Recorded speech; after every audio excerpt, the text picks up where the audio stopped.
Welcome to Scott's Boring Life. It's been a while. Lots happened, and it's always hard to know where I left. All I know is where I am, so I think we're going to skip a large section of my life. I don't remember where we were last we spoke, but I'll tell you where we are right now. We're in Venice, California, and we've been here for a few days. We've been in California since New Year's Eve, so it's been a couple months now. We're March 3rd, I believe. And we were in Silver Lake for a while, Echo Park, explored those areas. Now we're in Venice Beach. All very nice. I have a audiobook that is coming out soon. And today, at this very moment, I'm kind of going over that, realizing that the file I uploaded, well, it wasn't quite up to snuff. So I'm kind of stressing about that. So I'm behind, you see. When I talk to you, there are things that I should probably go over that are, at this point are kind of ancient history. So what we're going to do is play catch up. The audiobook for Rocked Up, by golly, I think it's best if we just put the whole thing up right now. And if you want to listen to it, I hope you do, just listen to it. And it'll be a long track, man. This will be long. But what you could do is just press stop. Next time you open this podcast, it'll just resume where you left off. So that's the idea. So what we're going to do right now is just going to chat a little bit, and then we're going to play Rocked Up. I got a live mic here with somebody. So if they want to jump in, they can. Have you ever been on a podcast before? I haven't, but I'm actually going to be on a podcast on Saturday. Well, for the first time. This doesn't count. That'll be the second time. This doesn't count. Because you just got a cold. It's probably not the best person to be on a podcast. And my sexy phlegm. And you didn't sign up for this? You didn't ask? This one? No. Unfortunately, I sat down next to you trying to charge my phone and tweeting about stuff. And then you put this microphone in front of my face. What are you tweeting about? A friend of mine said, I grew up hearing how I talk too much and too loud, and I'm still very much talk too much. I'm hyper aware that everyone around me can't stop thinking, man, this bitch never shuts up. And then I can't read the rest because I was in the middle of it. But basically, she was saying... She tweets too much as well. No, what she was yammers saying, on a little. Her point was that things that are said to you as a child are sometimes things you never forget. And I was going to say this, that I can relate, because I remember in 6th grade, I caught a guy, his name was Ryan, I had a crush on him. He was talking about me behind my back to a popular group, and he said, because he was sitting next to me, he said, I have to watch Karina try and do math all day. She's so stupid. And I have not forgotten that. And I am stupid at math, so. That tweet made you think of that? Yeah, like how you're told things when you're a kid, and sometimes they never go away. For example, around the same time, same school, they all came from that same school, a girl, Vicky Bessie, she has a total, I don't want to slut shame, but anyway. And she said to me on the bus that, I don't even think she said it to me. I think she told everyone else that I wasn't wearing a bra. And because I wasn't wearing a bra, I was a total cow. So after that, I had to go get a training bra. And so sometimes that's why I don't go braless, because I think of that girl. And I think of swinging udders. These things stick with you. Yeah. Swinging udders. Man. Was that in the same... Same school. Same school, kind of same age? Yeah, same. It was West Vancouver. It was a piece of shit. So what age is that? Well, that one was at 12, but me being stupid at math, I think I was 11. Right. Yeah. 11, 12, 13. Boy, those are sensitive ages. I've got another one from that time. This was probably age 10, grade 5, same school, West Vancouver. Yeah. I had crimped my hair, just my bangs at home, because I got a crimper, because I don't know what, it was early 90s. Yep. And I had a CoverGirl compact, and I was checking out my hair in the compact during class, and then the teacher called me out, and she said, Karina, stop primping. Stop primping yourself, for the whole class. And every time I open my compact now, that's what I think, that I'm primping myself. But I don't care anymore. It's a sensitive age. Are you ever on the reverse side of that, where you feel like you're talking to somebody and you're like, I feel like if I say the wrong thing, I'm gonna mess this person up. Devastate them? Yeah, we don't have kids. I think people with kids might feel that a little bit, but yeah. I find whenever sometimes I'm talking to somebody who's younger, or maybe somebody who's obviously in a vulnerable state, I'm like, oh man, I think I'm in one of those positions that if I say the wrong thing right now, I'll be on the other side of one of those stories. It could be, but you know what? Even though, I don't have a lot of experience with kids, if I am around a kid and they're trying to like show the adults like something special that they made or something about, I don't know, dinosaurs or something, I go and try and pay extra attention. Yeah, be super careful. No, I mean like I pay extra attention to them because they're not getting any attention from the parents, because the parents are tired and they hear it all the time. But I worry about the kids, so I'm like, so there you go. It means I have a soul a little bit. Nobody questioned that. Oh. All right, so let's talk about so what's happening here is we're going to chat a little. I've been roped into this podcast. All I did was sit down to charge my phone and have some bone broth. Well, so the coronavirus is happening right now and you're under the weather. Although it's not the thing. We don't think it's a thing. I do not have COVID-19. We don't think so. No, I don't think so. But if I did, I blame Disneyland. I don't have a fever. We were just in Disneyland for 48 hours. That was fun. Or maybe I always feel hot, but I keep giving Scott my forehead, and he keeps being like, I don't have a fever, so I guess I don't have a fever. Why do we feel with the back of our hands whenever we touch the back of the hand to the forehead? Somehow. I think we should do it with our ankles. It seems like a cold spot. If you want to see somebody's acting ability or see how they are like when they're really bullshitting, just wait for that moment when they put the back of their hand to somebody's forehead, because in all reality, everyone's waiting for like a response. Yeah, because they have to respond, but they're actually in the head to unless say, you're really hot. You gotta foreheads I've been like, wow, that's you gotta be piping hot, man. Why the back of the hand though? Is it a respect thing? I don't want your you don't fingers. Want to palm somebody's face. Don't want to palm in someone's face. Back of the hand. That's like when they pat you down the TSA. They use the back of their hand to pat you down because it's seen as less intrusive or something. That's what it is. I find it just as intrusive, but I guess you can't cop a feel if it's the back of your hand. You could like rub a bit. But I mean, if it's your family or your wife or husband, you don't have to use the back of it, but it's just kind of I think it's because reflex. The back is exposed to the elements, so maybe it's colder, and the palm it seems sweatier, hotter place, so I think that's why. Feel the difference. I still think like my ankles right now are really cold. I could put my ankle to your forehead and then in the movies whenever is there a fire beyond the door and they touch the handle, I think they do that with the back of their hand. And they go, ow. Yeah. Like really? You didn't have to do the back of your hand. Well, there's less nerves in the back of your hand. I don't know if that's true. So we're going to play Rocked Up. There's a few parts missing in that audiobook. That's my fault. I'm a busy woman. You are. But it's okay. It actually completed at some point. It plays out okay. I figure I might as well put it up on the podcast so that it has somewhere to live. I will complete it. Don't worry, guys. I can do a really good job. In fact, I could just complete it by reading the chapters out loud during the podcast. Just do it live? Yeah. Let's do it live. I would do it live. That's more interesting to me than recording it. And do it again, try it again. No, I want to just plow through it. You're not wrong. Yeah. That's an interesting idea. Never thought about that. Yeah. Well, some places do that. There's some romance podcasts out there that authors are doing like almost like an audiobook that's just directly for the podcast, and they do it live that way. That is interesting because it could be kind of cold and rigid whenever it's in the audiobook format, whenever it's all edited and all the breaths are taken out. It's a little bit different than what we're doing right now. Yeah, and like for me, like I don't have time to like do like a chapter because I know I'm going to make mistakes. I'm going to have to stop and start over, and it's boring and it's testing, and I'll go nuts. But if I could do it just live and just like keep going over the mistakes, they could just totally get it done. Sure. Yeah, and it might even be on the listener side. It might be a little more relatable. It might be a little more listenable that way. Yeah. Could be. So I'm just saying.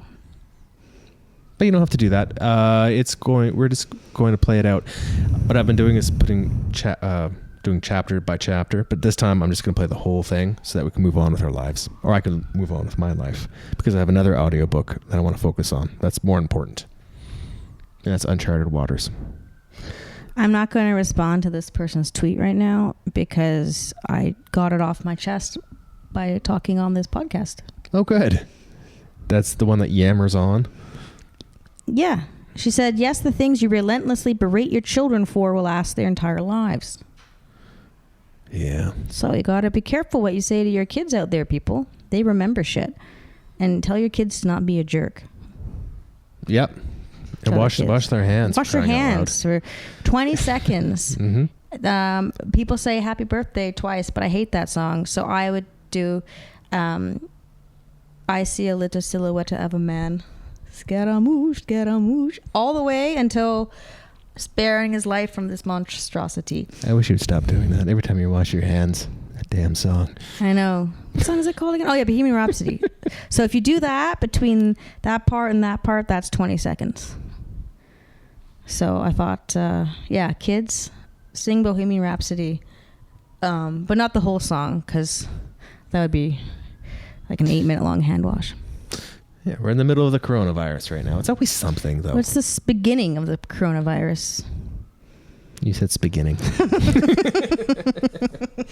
It is. And, you know, it's always something. And right now, that's what it is. I don't feel it. I'm not worried.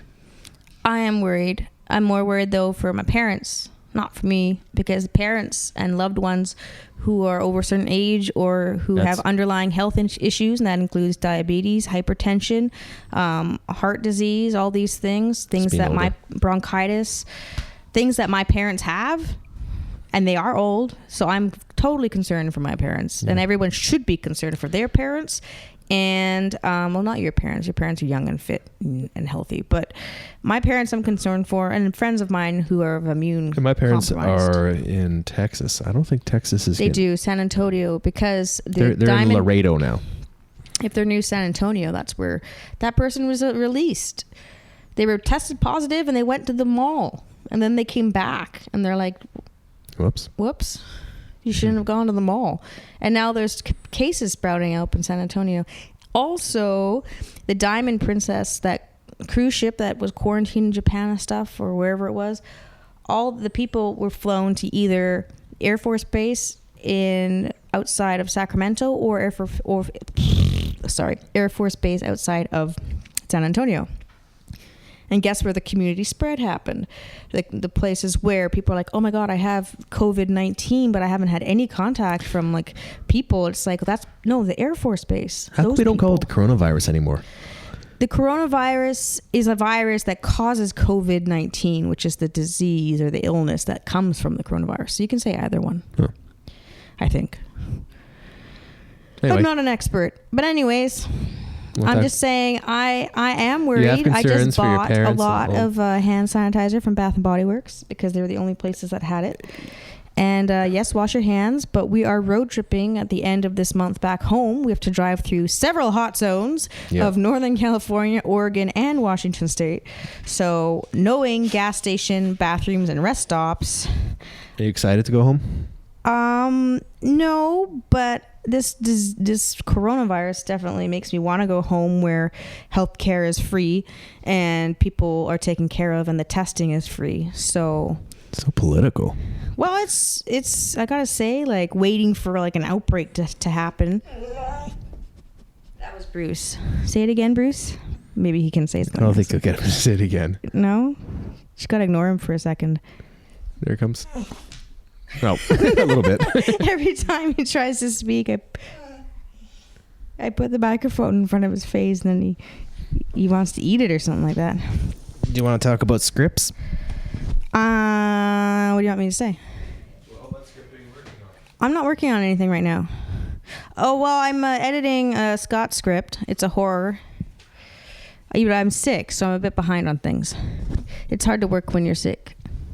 It is hard to work when your brain is just like blah. When people actually like have jobs and they go to them when they're sick, what a bunch of nonsense, because they can't do anything. No, it's just making other people unless sick. You're like, exactly, if you're sick, stay home. But unfortunately, a lot of people can't do that. They'll get fired because they don't get paid sick leave in the U.S. Getting political again. Jeez. Well, I'm just saying, these are some problems. Back to, am I excited to go home? So that was Bruce. He's saying yes, he is. It's a real family podcast here. He likes the sunshine of California, and so do I. However... Okay, let's talk about California. Okay. Not in a political way. Just in... Bruce. So we stayed in 3 different spots. By the time we leave here, including Palm Springs, it's going to be over 3 months. Well, yeah, how long exactly? From New Year's Eve, and we're leaving. So January, February. Well, 3 full months. That was Bruce. My impression is different than I thought it would be. In that I like it more than I thought I would like it. Actually, it's more green than I thought. Like the hills in Silver Lake, if you're in the right spot, looking out over Longview and palm trees and lemon and orange trees, and it's more in the wilderness than I thought it would be. Now that we're here in Venice, it's a little bit more of the California I thought, that I imagined. There's kind of the people wearing designer sunglasses in the shopping malls, or not like in the grocery store, and I don't know, the kind of that side of it. That was also Bruce. So, I love California. I love California too. I love the energy here. Me too. I like the people, not the douchebags. But it also just depends where you go. Like I said, or like you said, Silver Lake, Echo Park. I just feel like there's probably like 20% more douchebags here. In Venice? Well, that's not, somebody could be listening from Venice. If you're listening and you're from Venice, well, you're not 20%. Relax. You know the douchebags. But we've only been here for a few days. But I could assume maybe like Los Angeles as a whole, Well, it's a big city, and there's a lot of, Venice is its own thing. And like, but I don't know, people have been pretty friendly. People in Culver City were really nice. Culver City were nice. Silver Everywhere Lake, was nice. They're nice here Echo too. Park. I find people here to be really nice, and I find people to be very encouraging. And, everyone's hustling and doing their thing, and you feel productive here. You feel... Yeah, there's an energy here, for sure. There's an energy, and it's contagious, and it is. Being me, growing up on movies and being obsessed with movies since I was 13, going to film school and all that, this is a place that I absolutely feel like I belong. It makes you feel like you should be hustling. Yeah, and it does make you hustle, and it makes you get things done. And I truly believe that being here has set things in motion that will come to fruition pretty soon. I think there's some cool things on the horizon for sure. Things are happening, man. Not wanting to say too much. Nope. But there are things out in the world right now that could possibly be life-changing for us. I think so. I think so. You just gotta have some patience and believe in it and go for it. Yeah, and we will personally believe in it. And that's a good start because you can't fake things. People are smart. So if you don't believe in what you're doing, people detect that. People are really good at sensing if they want to get on board with something or not.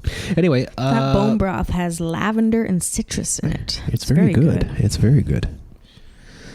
So if you're listening, what's happening here is that Scott's Boring Podcast, Karina is sitting next to me, and I had 2 microphones, so I put one on her lap. And we're having a little bit of a chat here in Venice Beach, California, before we finish listening to the audiobook Rocked Up. And if you've been with me, you know that we've been playing chapters of Rocked Up.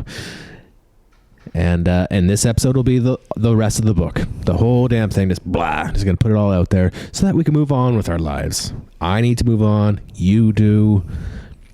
Because I have another book that I released called Uncharted Waters, and also the audiobook version of that, and other things too. Karina's probably, how many books have you released? Sorry, what? I did not cough into your bone broth. I coughed into my shoulder. That was a correct response to coughing. Sorry, Scott's afraid of my germs. No, but I mean, I didn't cough into your bone broth. I coughed into my shoulder. It created like a wave in the glass. It did like not. Crashed over. It was like a tsunami or something. Yeah. Anyways, what was your question? There's no question. No question. There was a question. What was There's no question. I was just updating the listeners if they just popped in and they just maybe I'd released something. I don't, I did. what have you been up to? Other than coughing in my bone broths. Montlake released a book last week. I wrote it. So yeah, I released a book last week called Disavow, and it's the third book under the Dumont series. So that's done. And I have been working on a secret project with very promising, hopeful, wonderful things, and I'll hopefully get to talk about that soon. And I am working on The One That Got Away, Luciano's book. It's a spin-off, but it's a standalone from The Forbidden Man. And let's see. I did a script. I wrote the pilot for Dark House and adapted it, and the TV show Bible, and that's doing some things right now. And yeah, things have been good. I've got lots of stuff on my plate, but as soon as this cold is done, I'm going to jump right into work. But right now I'm a bit blah. Your health is number one. Oh, and then we get to go on Thursday to the Westworld season 3 premiere, which is going to be awesome. Literally my favorite show. Talk about that. What is that? I'm super excited. Okay, so Westworld is premiering on March 15th, I think. But we get to see it on Thursday because we're going to the premiere. So wherever that is in Hollywood, we're going to go watch it on the big screen with the cast, and then we're going to the after party. And I want to meet Ed Harris. It'll be fun, eh? Put on some pants. Yeah, I'm going to put on some underwear and bra. Yep. None of that swinging udders thing. I don't know what. Yeah, that's going to be fun. Because we were into that show big time. Yeah. And Dolores will be there. We already saw her earlier, but yeah, the actress who plays Dolores is also in a band, and we went to Emma Rachel Wood. And what'd I say? Emma. Oh, yeah, Evan Rachel Wood. And the band's name is Evan and Zane.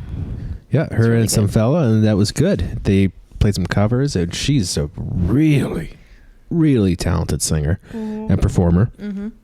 He was too, and that's cool. It was at the Peppermint Club. There's only like 200 people allowed in there. One of the cooler little clubs I've seen. That, Bruce? It sounded great too. Yeah. Oh, he just licked the microphone. All right. So yeah, what else could we talk? I feel like we're. It's probably time to wrap it up soon. Well, when we're done here on the 14th, we move on to Palm Springs for a few days. My mom is. Yeah, that's the dog. Yep. My mom, he does this. Like, if we're ignoring him, he gets very vocal about it. Your mom's flying down to Palm Springs and spend a few days with us there. Yeah, and then we drive home. And then we drive home. Maybe I'll drive home and you could, with Bruce, and you could fly home. No. Well, it's an option. I like road trips. We're in it together, right, Boo Boo Pants? We might even stop by Sierra City. We'll see. Yeah, his friend Dan, he was on, what show was that? Jesse James? Yeah. Orange County Chopper or something. What was it? I forget what it was called, but something. yeah, the Jesse James had a motorcycle show. Yeah. Back in the...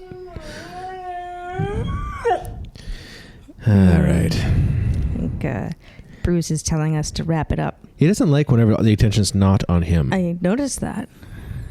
I think he's angry at the microphones, to be honest. Yeah. You're a bit like that, too. What? All right. So that wraps it. So what we're doing is we're going to play out the audiobook Rocked Up. We're going to finish it up so that we can move on to other things. Thanks for tuning in. I appreciate it. I hope you're doing okay. It's the end of winter, so getting into spring. So you know what? You should be starting to feel a little more positive about things. I know I am. It's gonna be all right, man. All right. So wash your hands. Don't forget to wash your hands. 20 seconds. 20 seconds. Don't shake hands anymore. Just do like a fist bump or like a head nod. A head nod. Head nod, and make sure that you're staying safe. And stay safe out there, man. Safety first. Safety first. Even when it comes to audiobooks. All right, here we go. Rocked Up. And if it doesn't I don't know if there's time limits because this is going to be a long podcast. But if I have to, I'll put it in another episode. But hopefully it all fits here. Rocked Up starting now. All right. You want me to count 3 or something like a movie?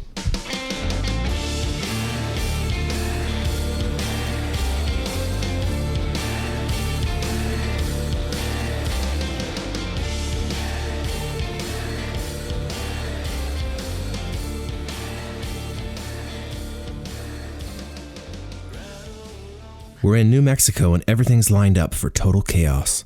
I have witnessed self-annihilation my entire life and do not have the capacity to put a romantic slant on drugs. We have the day off and Switch and Calvin keep on exchanging mischievous looks, which can only mean one thing.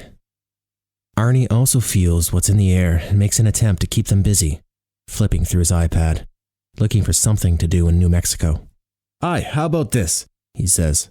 The Sandia Peak Tramway. Or wait, a history museum. That could be interesting. Hey, boys? What do you say, Calvi? Want to go to a museum today? Switch asks sarcastically. Oh, that sounds just wonderful, Calvi answers, matching his sarcasm. Then they both break out into laughter. Arnie throws his iPad to the side and says, Okay, you bastards. Do your own thing. Just remember, tomorrow comes fast. We have a show to play. Our bus stops at the hotel and Arnie hops out to get everything sorted out at the front desk. Lael is reading her book in her little corner in the back, trying to ignore us. Every now and then, she and I exchange a private glance and a smile. But for the moment, she has her focus on her book and her coffee. To their credit, Switch and Calvi always seem to be able to dust themselves off and show up for work the next day, no matter what drugs they do or how much they drink. And it's not like they go on a tear every time we have a day off. Our schedule is too intense and expectations are just too high. There's no way anyone could keep up this pace and get wasted every other night. But this isn't just any day off. We're in Santa Fe, New Mexico. Switch's hometown. Strangely, and then have never played Santa Fe, so I've never been here before. I've heard the stories, though. In the past, it seemed to make things worse when I tried to keep Calvi and Switch from partying too hard. They would get defensive. Case in point, at this very moment, Calvi is looking my way, waiting to see how I'm going to react at this impending doom. Hey man, it's none of my business, as long as you're ready to go tomorrow, I say, trying not to rile them up. Why don't you come along? Roar is going to pick us up and take us to the country, Switch says. Roar? Yeah, fucking Roar. You met him like 10 times. The Norwegian guy with the beard, Switch replies. Righto, ladies and gentlemen, here are your room keys. The day is yours, so try to stay out of trouble, Arnie says as he hands out envelopes to each of us. We're all getting our things together when a rather large, Viking-looking character steps into the bus. We all stop what we're doing and look at the imposing figure. Roar! Switch yells. Roar responds with a Viking warrior yell, fists raised and clenched, his eyes wild. All right. That Roar. I say to no one in particular. The bus seems to get smaller as everyone moves around, greeting Roar. Arnie waits for the moment that Roar moves so he can get off the bus, muttering something under his breath as he goes. How have you been, old friend? Switch asks. Good, man, Roar says. Still in the same place? Yeah, I thought we'd head that way. Have a barbecue. I have some new toys to play with. I'm sure you do, Switch says and gestures to Leo. Roar, meet Leo, the newest member of And Then. Pleasure, he says with a polite nod that is at odds with his crazed appearance. He then addresses everyone else. I hope you all will be coming along. Silence follows. I don't want to go to the country with Roar to play with his new toys, whatever they are. As I'm trying to find the words to get out of this social corner, Leo breaks the silence. All right, let's do this thing. I guess I could see how she'd be intrigued. Or maybe she just couldn't stand the silence and wanted to be polite. Either way, if she's going, then so am I. We pile into Roar's old Suburban with the roof cut off. It takes some effort to get the engine started, but once it gets going, he revs it up and turns his head back to look at us, laughing like a wild man. Then he looks at Switch in the passenger seat and they exchange more crazed laughter and a fist pump, a sort of primal communication that does not require modern language. Roar fishtails out of the parking lot, creating a wall of smoke and dust behind us. Everyone's laughter is getting louder and louder, as if competing with the sound of the engine. The journey is shorter than I thought it would be. We barely have time to listen to more than a couple songs of the Metallica album Roar has blazing. The song, Struggle Within, is playing when he pulls into the dirt driveway and kills the engine. Welcome, Roar says as he climbs out of the vehicle and promptly is greeted by a large mastiff. We all climb out except Leo, who's struggling with her seatbelt. Before I do the gentlemanly thing of lending her a hand, I take advantage of her vulnerable state and tickle her. She laughs, swatting my hands away, and goes back to struggling with the seatbelt. What kind of mess is this? I think out loud. I press a rusty button, but nothing happens. Roar comes over, scratching his head, and says, I didn't even know we had seatbelts. He leans over to take a closer look and continues. I mean, this is literally a couch that I found and tied down to the floor. So how the hell is this possible? Hang on. Hey, Switch! Can you grab the knife in the shed? Knife? Lale asks with big eyes. The big one! Roar shouts to Switch again.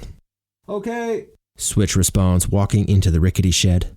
Lale and I are looking at each other with equal parts amusement and fear. Seriously, how did you manage to do that? Switch asks, pulling down on the back of the couch and looking behind where she could have possibly retrieved an old seatbelt. I can feel my phone vibrating in my pocket, so I pull it out to see who's calling. Ronald Ramsey flashes on my screen. Oh boy, I say to myself, stepping away from Lale who's strapped to this death machine. I answer. Ronald, I thought I'd check in to see how you're taking care of my daughter, he says. His voice is just as brusque over the phone as it is in person. She's good, no problem at all, I say as Roar begins to lower a large machete to her seatbelt. Calvi and Switch are standing over them as if they're in a surgery observatory. Look, I'm hearing things. Bad things. Some things I don't like, Ronald says. Well, I don't know, Ronald. You can't believe everything you hear. I try to sound as casual as possible as my mind flips through the Rolodex of all the things that he could have heard. I heard Lale on the radio. Why is she doing press? Roar is sawing away at her seatbelt, putting his weight into the machete as he leans over Lale. Calvi and Switch adjust themselves to get a better view of what's happening. Oh, right. That. Fine. No more press. No problem, Ronald. That won't happen again. I answer as the seatbelt snaps and Roar and Lale fall over with the couch. I rush forward to see if she's okay, but I can hear her laughing and that's all the evidence I need. I back off so Ronald can't hear the commotion. And the bus. This one amazes me. Seriously, Brad, if this is true. I'm hearing her bus is traveling empty and she's traveling in your bus. What? I answer, trying to sound as innocent as possible. Don't fuck around, he snarls. This fucking tour is something she needs to do, so I'm letting her do it so it gets out of her system. Don't let her get carried away. Got it? When this tour's done, she's done. I don't want her spending her life around people like you. No offense. I say, slightly offended. Look, Brad, I'm thinking long term here, for her. It's not a good life. It's different for you, Ronald says. The deafening sound of a firearm rings through the air. Hold on, I tell him quickly, rushing around the corner of the shed to see Lale with a massive gun pressed against her shoulder. She fires, and an old television falls about 100 feet away. I say into the phone. We're at the History Museum. There's some sort of war reenactment thing happening. Sorry about that. We? Is Lale with you? No, she's back at the hotel. She said she wanted to stay in and read her book. Yeah, well, don't forget, there's lots of young people who could play guitar and sing. But there aren't many who have the most successful record company in America supporting them. I support you, Brad. You know this. But if something happens to Lale, I'll drop you. And I'll make sure no one picks you up. From now on, she rides her own bus and she doesn't do press. Don't fuck around. Ronald hangs up. Lale turns to me and asks, Who was that? I dive for cover because she's carelessly pointing the firearm directly at me. Whoa, easy there, Roar says and takes the gun away before she can do any damage. No one, I answer her, not wanting to upset her in case the gun gets back in her hands. Over the next few hours, we hang out in the sunshine, taking turns shooting televisions and beer cans, ripping around on Roar's homemade dune buggy, and just lying around being lazy. There's a large cooler full of beer that everyone helps themselves to. Everyone except me. Even at this stage in my life, my own friends treat me like I'm an alien when I'm not drinking. Sometimes, I feel like I don't drink now for the same reason I drank my face off in my teens and my early 20s. Rebellion. Whether it's at a business meeting, a family function, or just watching a movie, if you don't have a drink in your hand, people seem to judge you. But I can't be hungover feeling like a dirty dishcloth when I'm performing for a sold-out arena. I don't mind when the gang gets wasted. Well, until I do. Today, anyway, at Roar's sunny little compound, I don't mind my mates are getting loose. They work hard, and they deserve it. Layla's having a ball. I could barely see her face behind her large sunglasses, but she's clearly happy, and always near. She's only had a few drinks, but when she talks to me, her voice is slightly higher pitch, and she's playing with her hair. Do you think I should cut my hair off? She asks me, twirling a strand of hair around her finger. No way, I answer. Why not? She's fishing for a compliment, and I know it. Well, you're young and hot, so I'm sure I know you can get away with it. But your hair is part of your look. It's like your signature. Lael smiles at that, appeased. Do you want to take a stroll? Sure. I've been lazing around long enough, I say with a sigh. We get up and head towards the trail opening as I yell back to the fellas. Hey, we're heading back there in the wilderness. Try not to shoot us if you could help it. Roar has a rather large piece of land, and walking down this trail reveals its diversity. This little nature walk is doing me well. No buzzing amplifiers, no buses, no invasive fans. I can only hear our footsteps and the occasional bird. And, of course, Lael. I've already discovered that she has a gift of the gab, but apparently when she has a few drinks in her, this is amplified. She clutches my arm as we slowly make our way down the trail. The sandy path lined with sagebrush, the sky above a clear blue, while she chats away with little to no direction. I enjoy spending time with Lael. She's just so easy to be with. She'll even take the liberty of answering her own questions for me. I walk, listen, and smile, and hold her hand. She was holding my arm, but that was more of a thing to keep balance. This is different. I'm suddenly overwhelmed with this foreign feeling. Lael has stopped talking and breathes in slowly while taking in the natural surroundings. If us holding hands bothered her, she's not showing it. So what's the deal with you and Lindsay? I shouldn't be surprised she's asking about that since we've talked about everything else, but I'm wondering if I detect a hint of jealousy in her voice. Lindsay, she's a friend, I answer. She's pretty, she notes. Your father and his team like to make it look like we have a relationship for the press, I tell her. That's all there is to it. I guess I knew that. I just thought maybe there was something there. Though, I imagine it would be tricky having a girlfriend with your lifestyle. I guess so, I say with a shrug. It's something I try not to think about. So who was the last one? The last what? Girlfriend, silly. You're Brad Snyder. I'm sure you've had a few. No, not really, I tell her, wanting to be completely honest. I mean, I've had women in my life, but never anything very serious. I'm constantly on the road. And you're right. It's not easy having a real, meaningful relationship with this life. She stares at me for a moment, and I could feel her eyes searching me underneath her sunglasses. Okay, who is she? She asks wryly. What do you mean? I say as I catch Lael from a little stumble over a rock. The bitch that broke your heart, she says. I laugh and try to think of who that might be. The simple truth is, I haven't let anyone get close to me. I'm surrounded by fans who are constantly trying to get close as possible. But I know better than to get caught up with one of them. I've had a few relationships with women who are in show business, but deep down, they're all narcissistic socialites that inherently use people. I've learned the hard way to stay away from them. But even though I laughed when Lael asked the question, I can't help but give it some thought. I keep thinking of my fans as one person, as if my relationship with them as one collective unit is a healthy, meaningful one. Clearly, that doesn't count. In my line of work, you have to protect yourself, and that's what I've been doing since the beginning of my career. Before life with Ramsey Records, I was basically a kid just trying to survive. I don't think I'll ever stop doing that. It's sobering walking along this trail with Lael. No press, no fans, Only nature and the truth. I want to be open with her and answer her question, but I can't think of a defining moment, so I turn it around and ask her, "So how about yourself?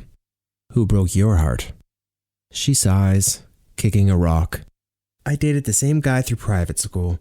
We split up afterwards, but there was no tears when we said goodbye. He was a nice guy and all, but that's where it ended.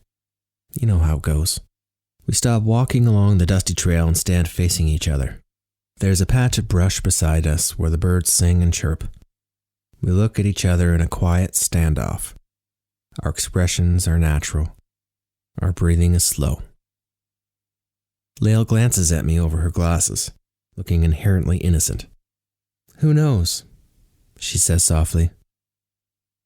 "Maybe you're the one that's going to break my heart." Silence hangs in the air while I search for the words. "Relax," she says, smirking. "I'm messing with you. Can you believe this place?" she says to me, turning away, looking at this little desert oasis that we've stumbled upon. Lael walks off the trail to explore the area, letting her open arms graze over the top of the grass. "When do you stop?" she asks, glancing at a bird that's flying past. "What do you mean?" I ask as I follow her meandering route. "You're always on. You always seem to be Brad Snyder the rock star. When are you just Brad Snyder?" Lael pauses, taking in the beautiful oasis. I breathe in slowly and consider her question. I don't know. If it seems that way, it's because a lot of people are listening and I have to be careful. "Yeah, but right now I'm the only one here. There are no photographers, no microphones, and you're just a guy lucky enough to be here with me." Lael puts her hand on her hip in a display of sass. "Have you stopped now?" "Yes," I tell her, though it's a tricky thing to figure out. She muses. "I don't know if you have. Lie down." "Lie down?" I question. "Do it, mister," she says, poking me in the ribs. "I want to try something. See if you can just be." I put my arms up in submission. "Okay," I tell her, looking around until I can see some flattened grass. We both get down until we're on our backs, and we stare at the midday blue sky. I know it's hard to stop and just be in this moment, but we must. We're here, and then we're gone. Lael says softly as she's running her hands over my hair. I close my eyes. "That's pretty deep for a 19-year-old, I tell her. 21, she corrects me. I keep my eyes closed and I ask her the same question. What makes you stop? You know, being on. What makes you stop and be you? Be in the moment. I don't know. I love my dog, she says. Maybe when I'm petting my dog, I stop. Is that what you're doing right now? I ask, referring to her running her hand through my hair. She laughs and answers. No, but I have to admit, I'm very much in the moment right now. Me too. I believe you. It's good to feel good, Lael says and nestles into me. We just lie there for a while and say nothing. My eyes are closed. Her scent is a mixture of whatever products she uses in her hair and the fresh, dry air that surrounds us. I'm thinking of nothing and don't have a care in the world. I run my hand up and down her arm and fight back some familiar primal feelings, as this is not the time for that kind of intimacy. This is a sweet moment, and I don't want to ruin it. I'm calm. I'm happy. I'm in the moment. Everything stops, and I fall asleep. Psst.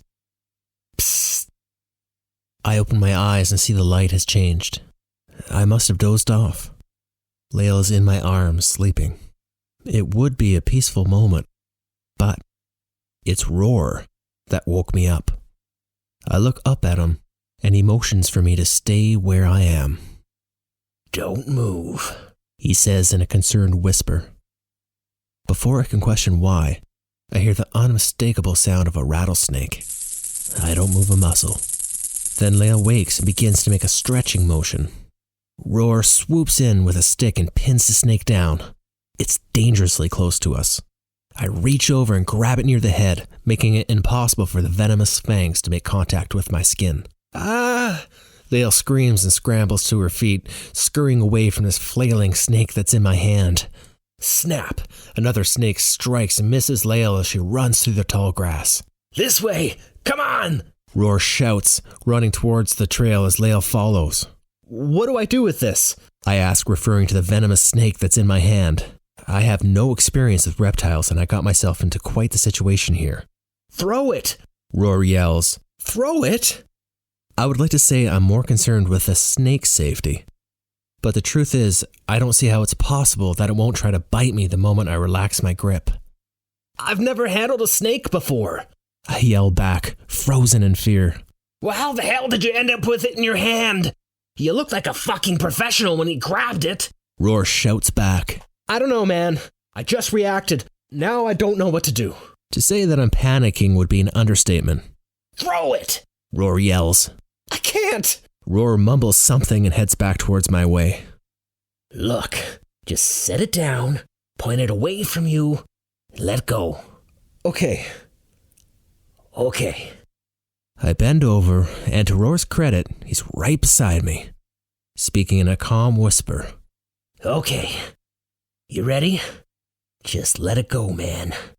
Just let it go.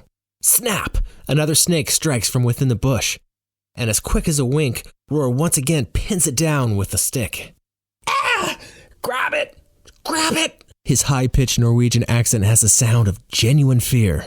What? I question. Last time you grabbed it? Are you fucking kidding me? I ask. I just said I don't know what I'm doing. Oh my god! It's coming for my leg! The stick isn't holding it! Ah! Ah! I join him and we both cowardly yell together. Without thinking, I grab the snake with my free hand. Thank you. Thank you, Brad. Thank you, Roar says, breathing hard, his eyes wide with fear and relief. Well, fucking hell, I say, trying to keep the snakes as far away from my body as possible. The fuck am I supposed to do now? Let him go. Just let me get a head start, he says, turning around, running back along the trail toward his house. Fuck that, you coward. I muster up enough courage to run through the grass following him, with both snakes slithering, whipping themselves back and forth, wrapping around my forearms. I don't stop when I see Lael. I keep on running, my arms high in the air, snakes in hand. I run all along the trail, all the way to the house, with Roar and Lael close behind me. When I get there, I see there are at least 20 people hanging out in the back area. I could use a little help here, I shout to the small crowd, showing them my angry snakes. That's Brad Snyder, someone shouts. And he has rattlesnakes in his hand. Someone else yells. Everyone oohs and ahs as if I'm Alice Cooper and this is my theatrical entrance. I try to quickly explain my situation without ruining my sudden mystique, when a young bohemian girl steps out and gives me a dirty look. You're hurting them. She carefully takes them from me and walks into the brush, disappearing. I didn't get her name, but that girl's my fucking hero. Lael sidles up to me with wide eyes. I glance at her, my chest rising and falling from being out of breath, the adrenaline pumping through my veins. Better than snake venom. Okay. I'm totally in the moment now, I tell her. She gives me a broad smile and a quick hug. Roar comes in and hugs the two of us, then lets us go and says, I've never seen that, my friend.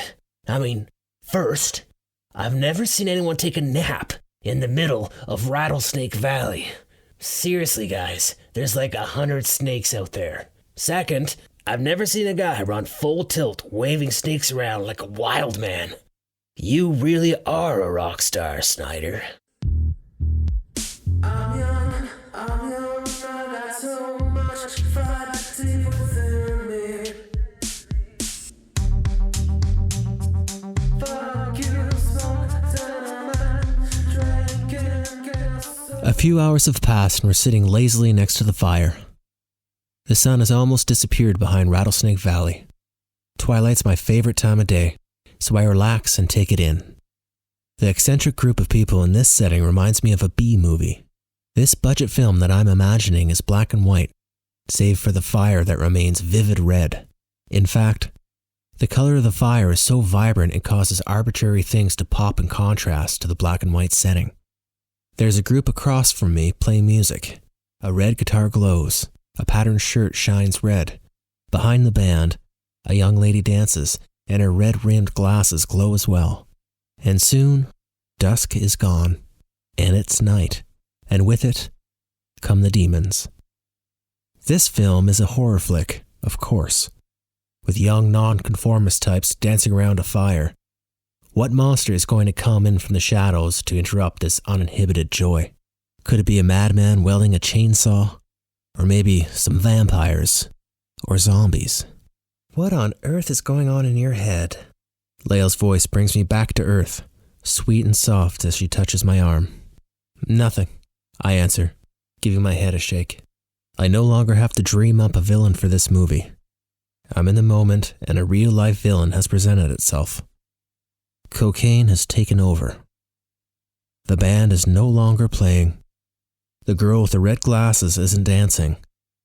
And all the focus has shifted. Things continue to change around the fire. Everyone is talking just to hear their own voice, rolling their jaws around, twitching, and doing line after line. Usually there's an attempt to keep this all hidden, but with this group of misfits, it's all hanging out. Someone spent a rather large amount of money on a rather large bag of cocaine. And it's safe to say that that person is Calvi, judging by the fact that everyone seems to be his best friend all of a sudden. The intensity is growing, and my patience is dwindling. Lael and I sit in our chairs and fight off drug-induced conversations with random people who zero in on us. They all want us to do a line. They sincerely feel it's in our best interest, and I have to swat them away like they're buzzards. Let's get out of here, I say to Lael. I don't think you can call a taxi from here, Lael says. She seems to be handling things slightly better than I am. Her voice is playful and calm. Her ambivalence concerns me, especially now, and the thought of her on blast makes me cringe. Come on. I get up and Lael follows. The crowd continues to grow. It's a wonder where they all come from considering we're in such a remote location. I've also wondered the same thing about buzzards. I lead Lael to Roar's shed. The desert wind has worn the wood down and the building is at the end of its life. There are large double doors that open up to the driveway, and I swing them open to see what Roar has hidden away inside. What the hell is that? Lael asks. The thing in question is some kind of homemade dune buggy that's taking up most of the real estate in the shed. It smells like rubber and gasoline. It looks like something a cartoon villain would drive. It's much larger than the ones the fellas were playing around with earlier. This will work, I tell her. What do you mean this will work? This is our taxi. Hop in. I take the first step and climb in the driver's side. There are 2 seatbelts and I quickly figure out how to strap myself into this death machine. Lael is close beside me and is trying to figure out her own. Obviously, she hasn't had much luck with seatbelts lately. It's not obvious how to start the engine, so I fumble for a while, but with some effort, I'm able to wake the monster. It's far louder than our loudest concert. When I give it gas, I could feel it rumble in my chest. I'm actually concerned it might shake the old barn right to the ground. I look at Lael, who's now wearing some goggles that she found hanging in front of her. She appears like she's having some second thoughts. Fuck that, we're doing this.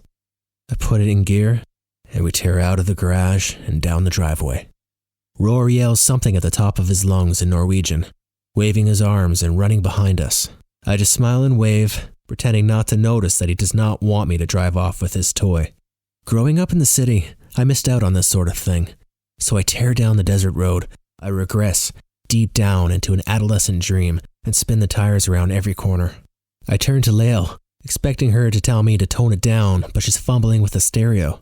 This demon machine has more horsepower than any God-fearing man should ever want or need, and the wattage of the stereo system matches the arrogance of the engine. I'm not sure how Lael manages, but the new Metallica album is blaring. Does Roar have it in every vehicle he owns? With the engine screaming, the music blaring, and Lael shouting for joy, this is damn near perfect.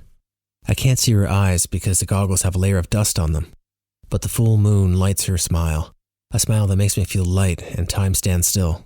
Are we going to take this thing into town? Lael shouts over the sound of the engine and music as the lights of the city approach. I only answer with a devilish smile, as I pull off the highway toward downtown Santa Fe. The new Metallica album is a long one and it's still going strong as we roll into the center of town.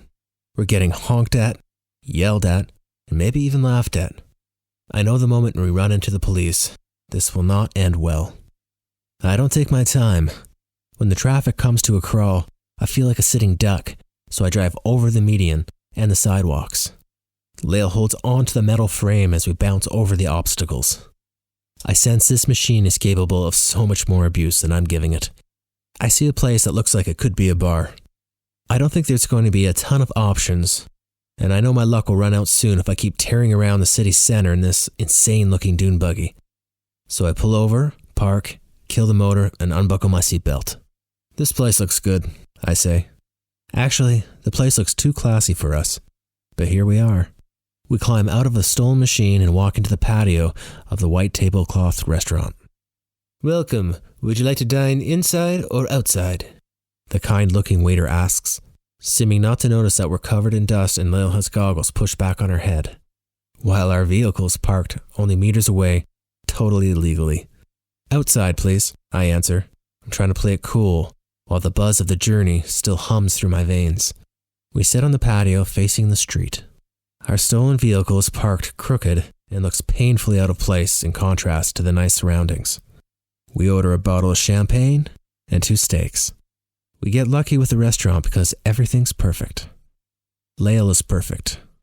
She's become the focus of my attention ever since she picked me up from the airport all those weeks ago. I'm beginning to question why I'm being so restrained with her. I'm almost being too much of a gentleman. That said, it's been an unusual day, and I'm emotionally drained. My defenses are down, and I'm vulnerable. Lael is watching some people gather around the dune buggy, and I'm watching Lael. Why am I fighting this? Is it her father? Certainly, if I had a relationship with Ronald's daughter, there would be consequences. I'm not sure it'd be the complete end of my career, but Ronald would make good on his threat and try his best to ruin me. Even though I'm his cash cow, he would drop me if he thought I was trying to woo his daughter, the very person I'm supposed to protect. Yet, I'm not sure it's Ronald who's stopping me. Lael is young. At first she seemed considerably younger because I could still see the kid that I once knew. But since we've been spending time together, I can't say I see that kid anymore. I see an attractive young woman. She is, in fact, so beautiful and sweet that I'm concerned I'm the wrong guy for her. She's a beautiful lake, and I'm a barrel of oil floating around, harmless until opened. It's not Ronald. It's not that she's considerably younger. It's me. There haven't been that many women in my life, but they all have something in common. My mother gave me away. Miss Sugar practically sold me to Ronald. And then there's Lindsay, who only wants to see me when I have a song in the top 40. It leaves me wondering, could it be me? Strip away my celebrity and my fame. Am I still that motherless loser with an oversized yellow t-shirt and shoes that are too big? I drank the last of the champagne in my glass and feel myself going to a dark place. What's on your mind? Lael asks. You. Good thoughts, I hope. The waiter comes to our table with our late dinner and puts it on the table, breaking our conversation before it can get too deep. Lael raises her fork, and I instinctively hit it with mine. Let's eat, I tell her. Damn, this is good stuff, she says, savoring each bite with her eyes closed. Then, when she opens her eyes, her attention goes to something over my shoulder. Brad? She says warily. What? I start to turn around to see where she's looking. No, she whispers harshly, leaning in. Don't look now. It's the police, and they seem interested in our dune buggy. I fight the urge to look and try to hide the smile on my face. I do my best to enjoy my steak while noticing our legs are touching under the table. Lael, meanwhile, looks like someone who's desperately trying to conceal their guilt, shifting, twitching, and looking in every direction except where the police are apparently checking out our ride. Relax, it'll be fine, I assure her. Then one of the police officers focuses his attention on us, steps up close to the patio fence. He clears his throat. Did you folks happen to see who parked this vehicle here? I'm about to say no, but Lael pipes up before I can say anything. Lael, in a horribly fake and untraceable accent, says, "Do you mean that silly little one there? I didn't even notice it till now." Silence hangs in the air as both the cop and I turn our heads towards the wild-looking dune buggy that has the attention of everyone within 100 feet. "You didn't notice this vehicle until just now?" the cop questions. "Oh, that one. Okay. Yeah, I noticed that one. I thought you meant the one next to it, that Corolla right there. No, yes, I noticed that one, sure." Lael's strange accent sounds different than when she began. I look at her in complete bewilderment. "Where are you folks from?" the cop asks, sounding suspicious. I have to say I can't blame the guy. "Australia. My name's Mildred and this is my husband. Tom." Lael replies in a very non-Australian accent. "Sir, did you witness anything in regards to this vehicle?" I clear my throat. "Yes, officer. When Mildred here was in the restroom, I saw some teenagers park this vehicle. I think they ran off in that direction. They did seem to be drinking." I try to match her accent, which has me sounding both English, Jamaican, maybe some Norwegian as well thrown in. I blame Roar for that one. "Could you describe them for me?" "I'm afraid I cannot. They seem pretty wild. I didn't want to get their attention, so I did my best not to look at them." "Right," the cop says after a few long beats, looking us over. "All right, well, enjoy your dinner, folks. I hope you enjoy your stay here at Santa Fe." As wary as the cop seems, he thankfully puts his attention back to the dune buggy that is now being loaded onto a tow truck. "What the hell was that?" I whisper to Lael. Her face is beet red and terrified. "Why the accent and the fake names? Australia? That accent wasn't even close." I don't know, she says, and doesn't blink as she downs the full glass of champagne. "You're nuts," I say with a smile. "I think I'm going to have a heart attack," she says. "You're going to give me a heart attack," I chide her. "Okay, I'll just tell you right now, I'm not a very good liar." "You don't say," I answer while laughing. Lael covers her mouth, trying to hold back her laughter. "Oh my God, I don't know, I got nervous." "All right, Mildred, I'm taking you home." I put some money on the table and we begin our short walk back to our hotel. We walk arm in arm, breaking in and out of whatever accent Lael's performing earlier. Since it's rare that I drink, I'm definitely feeling the effects of the champagne. In our hotel, riding up the elevator, Lael hugs my arm as if it were her pillow. My concern about what is right or wrong concerning Lael are all but gone as I look down at her. Her teal hair falls over her tan skin of her shoulders, and it's a beautiful sight. I want to press her against the wall and kiss her. I'm finally in the moment, and it's all that I want. All that I care about. I don't give in, but I do hold her close, and I know she can feel my affection. The elevator door opens and we step into the hall. "I'm this way," I say, pointing down the hall. "I'm this way." Lael points the opposite direction. Neither of us turn to walk away. Stand in the hall in silence, holding eye contact. I know I'm going to kiss her, but I take my time. I like the way she's looking at me, and I can feel my lips curl into a smile. We haven't touched yet, but something has already begun, and there's no turning back. I reach out and hold both of her hands as she begins to run her fingers softly against my palms. I pull her in as she puts her hand on my chest. Our eyes are still locked on each other, and with every passing moment the intensity increases. I don't have to make an effort. Rather, I submit to the gravity pulling me into her. I grab the back of her head. Her soft lips are open and we melt into each other. I'm becoming desperate to feel her skin on mine. Our breaths are deepening. Our hearts are racing, and our eyes are closed. Gently, I bite her bottom lip, and she responds by kissing me harder. The elevator door begins to open and we plummet back to reality. We take a step back from each other, trying not to make it obvious to Arnie, who's standing there awkwardly with pizza and a 6-pack of beer. Don't stay up too late now. Big day tomorrow, eh? Arnie says, his eyes darting around as he shifts his shoulders. He's clearly aware that he interrupted something. Good night, Arnie, I say as he passes by. Good night, Lael, I say to her with more force so that Arnie could take note. I take in a slow, deep breath, trying to settle down. Arnie is fumbling with his room key, only steps away, and I try not to look at him. Good night, Brad, she says with one eyebrow raised. Arnie has the door open, but he's struggling with the pizza, six-pack, and the self-closing door. Lael struts down the hallway, swinging her hips side to side like she's performing a seductive dance. I watch her disappear around the corner. She never looks back. Arnie's door finally snaps shut, and I'm alone.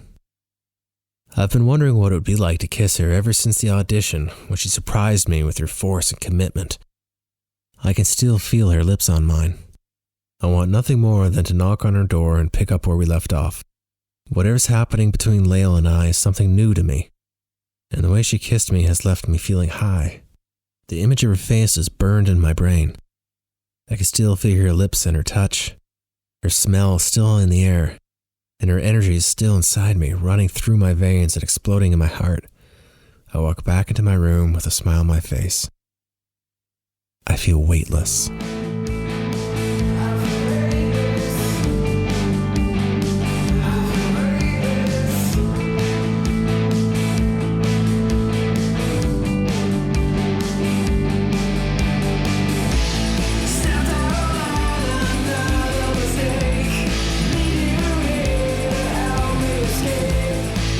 Your old pal is on the bill tonight, Arnie says with a taunting smile. My old pal? I question. Jean-Marc! The whole crew begins to laugh at Artie's little performance. Arnie says in a long, drawn-out French accent. When he sees I don't find it quite as funny as everybody else, he pats me on the back. I'm just having fun with you, Arnie says with a chuckle, drinking what's left of his morning Bloody Mary. Switch, Calvi, Arnie, Lael, and I are all having breakfast at Café du Monde. The humid air is warm and the sound of tourists letting loose are all around us. There is something carefree about how they walk, how they sit in their chairs, how they smile. Music, filled with horns, drums, and guitar, is coming from blocks away, and the thick air carries a sound that smooths out the edges, making it the perfect soundtrack for my morning here in New Orleans. There's a scruffy dog under the table next to me. I'm having a stare down with him as I sip my morning coffee. I put my mug back on the table, and my eyes meet Lael's. She's been watching my pleasant little exchange with the little mutt, and we share an easy smile. There must have been something about the way we looked at each other, because the rest of the table shifts uncomfortably in their seats, looking away as if they witnessed something intimate. Who is Jean-Marc? Lael does her best French accent to match Arnie's. He's the lead singer of Satellite of Mars, Calvi says with his mouth full of food. I love that band, Lael exclaims. I know my bandmates love that she just said that, but I hate it. Jean-Marc is one of those oversexed cliché rock stars. He never seems to turn off the act, and he sees me as his American counterpart. He's constantly belittling in this bizarre French mojo kind of way. His Parisian crew seem to love it when he talks down to me, and my crew are often too bowled over with laughter so they can't stand up for me. To be fair, my mates are usually laughing at how ridiculous Jean-Marc is, his cartoonish delivery, and his lack of humility. The fact that he doesn't realize how silly he comes across is kind of hilarious to me. There's also this cultural difference between us that just makes everything dreadfully awkward. He's constantly trying to dominate me, and I'm constantly trying to get away from him. My bandmates and my manager have a habit of inviting him over to my trailer just for shits and giggles. Lael starts singing quietly to herself, just loud enough for us to hear, and the boys exchange a look of sheer joy in response. Arnie chokes back some laughter and tries to shift gears. All right, it's only one show. It's not like we're touring with them, Arnie says as he stands up and puts money on the table. His rather large belly is sticking out as his rather large wallet is going into his back pocket. Arnie always makes it seem like he's paying with his hard-earned money when he takes care of the bill, which is not the case. Don't be late for sound check, boys. We have one of 4 bands playing tonight, so it'll be a tight schedule. Arnie notices the little dog and gives him away on his way out. Calvi and Switch also stand up. Calvi pulls out a comb and pushes his hair back, while Calvi, somehow, contorts and puts a blazer on while still looking at his phone. We're meeting up with some people from our Facebook group, Calvi absently answers, still looking at his phone. Who is she? I tease. I'm doing this for us, Brad. You have to stay connected. I'm almost offended. Switch is still shamelessly combing back his hair, looking at his reflection in the ornamental mirror that's on the restaurant wall. Who is she? I ask again. Calvi puts his phone in his pocket and walks towards the exit. It's not she. There's more than one. Courtney and Karen. They happen to be twins, Calvi says smugly over his shoulder. Switch reluctantly puts his comb away and follows Calvi out the door. Lael and I share a laugh. I sit back in my chair and feel more relaxed now that I'm solely in Lael's company. A smartly dressed server fills my empty coffee cup and I thank her. Are you going to eat that? Lael refers to the bacon on my plate. I was, but I lie and tell her no. She stabs at it with her fork and relocates it to her plate. It's refreshing how she doesn't seem to show any signs of awkwardness or regret about that night that we kissed in Santa Fe. I carefully sip my scalding coffee and watch her devour what's left on her plate. I want to spend the day with her, naked on a hotel bed, with the window open, letting in the warm New Orleans air and the sound of the French Quarter. Lael looks up and seems startled by my primal gaze. I make an attempt to joke and lighten the moment. Have you ever noticed eating a Caesar salad is like a game called Find the Bacon? She chuckles and sits back in her chair. With a deep breath, she pans the restaurant and peers out the large French doors that open to the courtyard. I love it here, she says, half to herself and half to me. Her eyes are thoughtful as she takes in her surroundings. It's interesting how oftentimes people are beautiful because of how they see the world, rather than how the world sees them. I watch her take in the morning air and I can almost feel her calmness in her heart. With Lael, it's like she can pick all the smallest, most beautiful things in the room, gather them all up, and hold them inside her. She finds the beauty in just about everything, and in turn, she becomes beautiful. From where I sit, I can't see what she's looking at, but I can feel what she feels. Through her eyes, the French Quarter has never looked so perfect. I love it too. You know, my father was born here.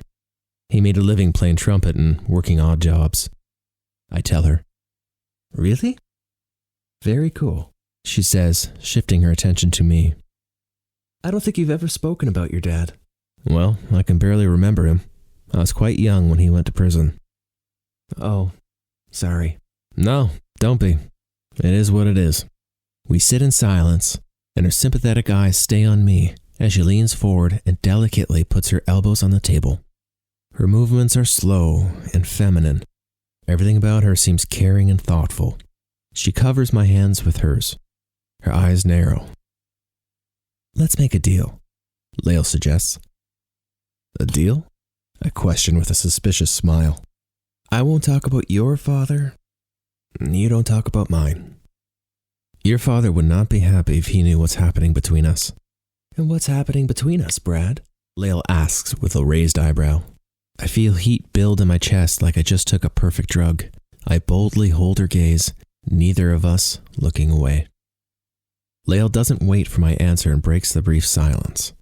You know, I hate to be so blunt and presumptuous, but whatever you want, I want. If it's just a physical thing, that's fine. But if it's deeper, it's deeper. I tell her. My confession sends endorphins deep in my heart to the surface of my skin, making my hairs on my arms stand on end. Lael's intense gaze softens into a smile. I can't help it. I lean over the table, and I kiss her. Her hands are still on mine, and I can feel them tighten as our kiss deepens. Our mouths are closed, but there's an easy passion. I can feel her lips form into a slight smile as we kiss, and I breathe in the subtle scent of her shampoo. Lael eases back into her chair and pans the room once again. Her body language says that she likes it here, but she's ready to move on. I silently agree. I think I prefer it during the day, the French Quarter, Lael says as we walk down the iconic Bourbon Street. Too many drunk tourists at night? I ask. Something like that. I don't get recognized everywhere I go.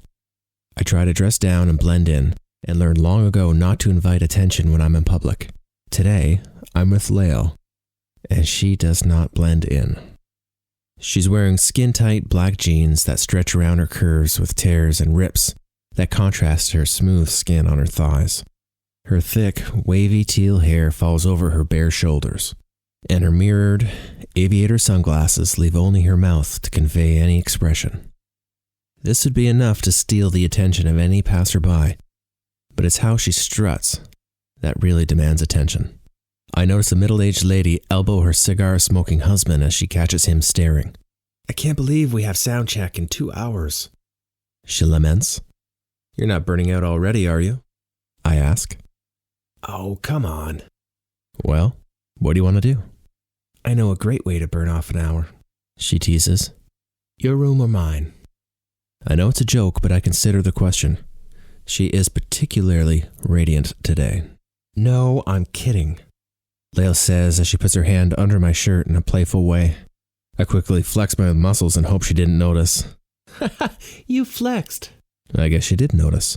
What? What is it with you guys doing that? I didn't flex. Sure, I bet you're not even capable of me touching you without flexing. Whatever. Okay then, let's see. We stop walking and face each other, smiling like children. Her a taunting bully and me a defiant rebel. We're on a street just off of Bourbon that's considerably less busy. In fact, for the moment, we're the only ones on the block. We can see Bourbon Street, the people flowing like technicolored water. The sun is shining on us between 2 old Victorian buildings. What are you doing? I ask as Lael holds eye contact, an impish smile on her lips as she puts a hand under my shirt. Her touch makes me feel light. Her face relaxes and so does mine, and I kiss her slowly. I run my hand up her back and down to her ass, hooking my thumbs under her tight jeans. I pull her in, pressing her against me, letting her feel everything. Her hands slide around me, clasping behind my neck as I slide my hand up her back. We are perfectly tangled, trying to make as much contact with our bodies as possible. Her room or mine, it doesn't matter. We kiss. Our tongues wrestle as we push into each other as much as possible. My eyes are closed and I'm completely lost in the moment. Lael is hanging off of me, so I put one hand on the cold brick wall to balance myself. Lael pulls away and gives me a questioning look. What? I ask, breathless already. I can tell you're holding back with me. What do you mean? I ask, trying not to sound impatient. I don't know, it's because I'm younger or something. Hold back? I question. The way you handle me, it's too gentle. You know, you won't break me, Brad. Too gentle? Jesus, that's one I haven't heard before. You don't have to be like that with me. Sometimes sweet is nice, but not always, Lael says. I smile at her, enjoying this conversation. Okay. So what do you want right now? I kiss her again. Come on. Lael pulls me into an alley. We walk past fire escapes and some crates. Then the narrow alley takes a hard turn to the right and comes to a dead end. We are surrounded by brick walls and there's a network of pipes in front of us. I know what game she's playing, and I'm more than willing to join in.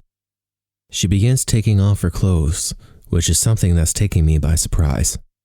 I assumed in a situation like this, high noon in an alleyway, we would keep on as much clothing as possible. I would unzip, she would shimmy down her jeans, and we would make quick work of it. But this girl is standing in front of me, completely naked, on top of a pile of discarded clothing. She's completely exposed. She's completely stunning.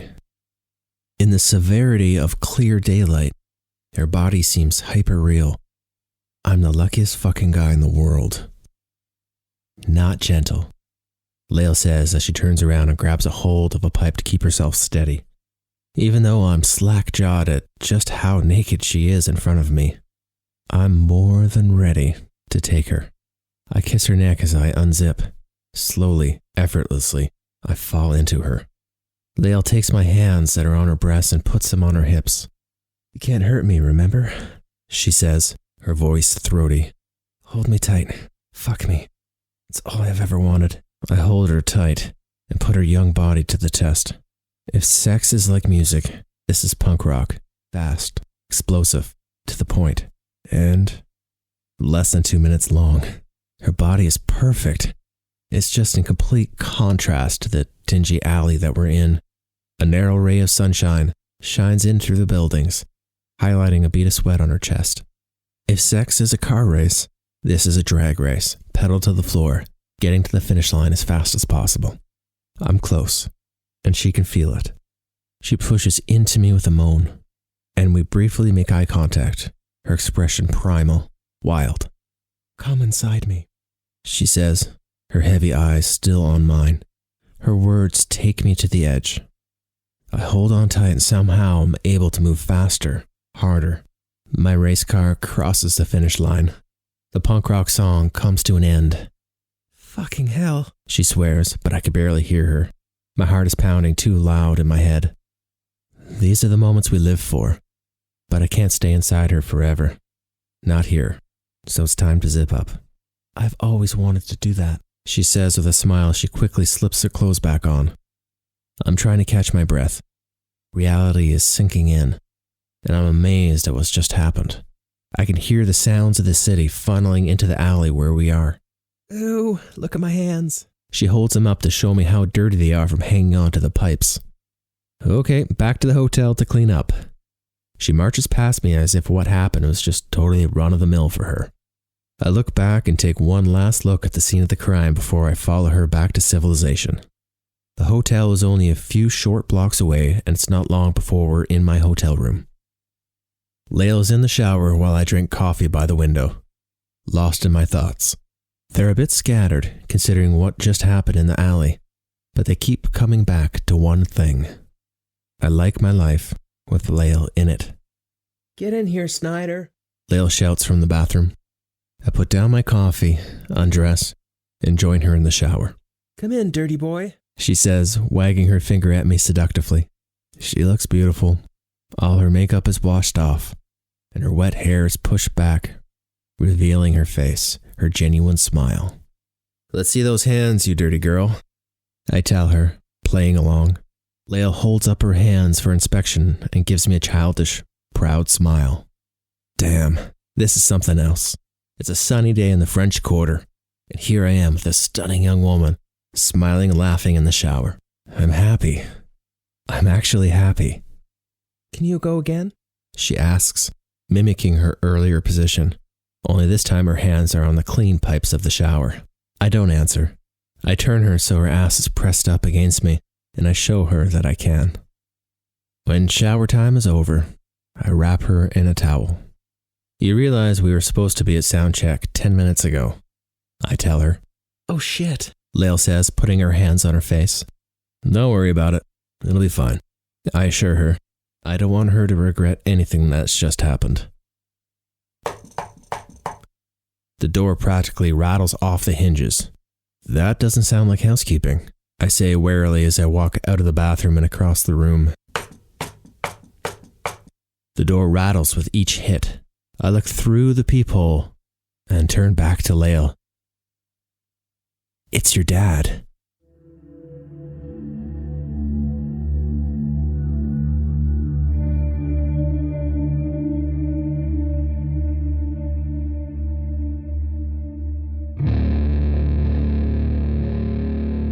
Lael is standing as still as a deer caught in headlights and ready to run at any moment.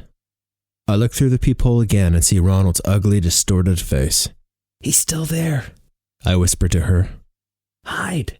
Lael scurries into action like an animal seeking escape and heads into the bathroom.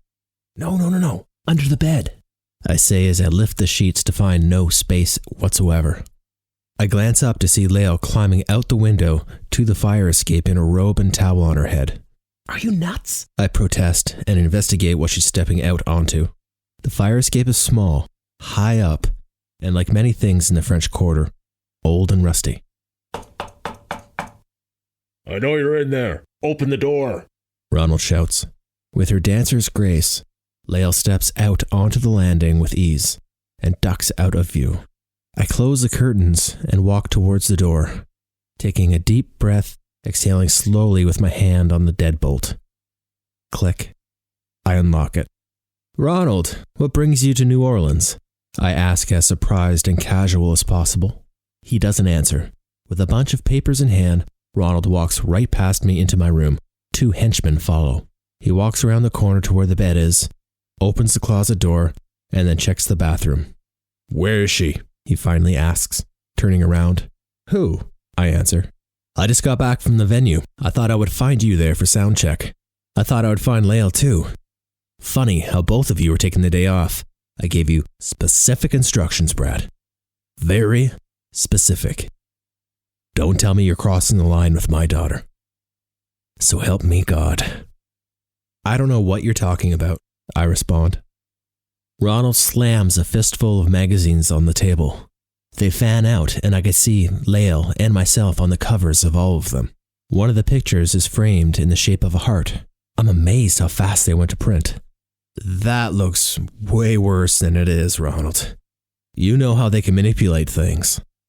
I tell him. He, of all people, should know this. I said, no press for Lael, and I find out she's going to be on the cover of Rolling Stone magazine next month.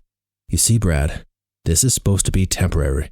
And what is happening here is that you are taking advantage of a young, impressionable girl that looks up to you. Ronald points his finger in my face. I try to speak, but Ronald cuts me off. You are putting me in this position. This is something you have created. I'm left with no choice. Ronald lets his words hang in the air, my attention shifting to the security guards in matching suits behind him.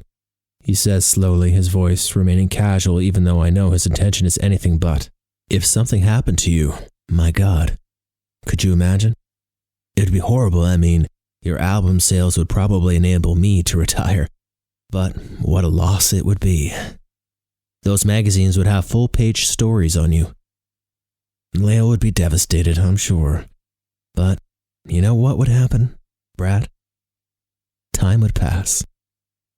How long do you think it would take for you to be completely forgotten? To truly disappear? Faster than you think. Faster than you think, my friend. Within weeks, it would be like you never existed, and, well, I'd buy a fucking boat. He's speaking so calmly, so coolly, that I know I have to take him seriously. Are you threatening me? I ask. You should know better than anyone that this world is not safe, that people are not good. I'm a very dangerous man, Brad. The truth is, I don't like you. You were a street kid when I met you, and you still are. I could see it in your eyes, what you really are. I don't want you to be with my daughter, and I don't want her to be in your band. Whatever's going on with you and Lael stops now. If it wasn't for the press having an interest in Lael playing in the band, I'd pull her out right now. But as it is, she'll have to finish the tour. Ronald walks to the window and I could feel my heart rate increase. He continues to speak to me even though I'm looking at his back. You do have something in common with her. You know what that is, Brad? I created both of you. Think about it. The last 10 years of your life, there's nothing that hasn't happened because of me. I know what's best for her. And what happens the next 10 years of her life will also be because of me. Only she can't know that. I need to let nonsense like this tour happen sometimes so she feels like she has some sort of control, even though nothing could be further from the truth. And you, Brad, you're not part of the plan. Ronald turns to face me and smiles like a salesman, opening his arms with innocence and changing his tone. All right, kid, you feeling ready for the big show tonight? What?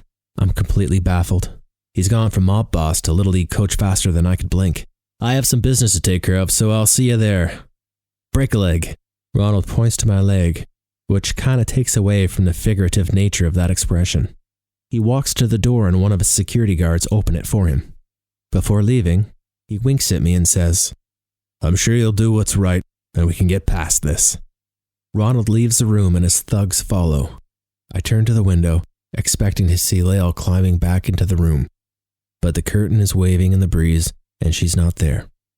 Leaning out the window, I could see her sitting on the platform with her back against the wall. Hey, I say, resting on the window's ledge. I've never heard him talk like that about me before, she says, looking pensively to the sky. I don't know what to say, we both need time to process. But she should be inside.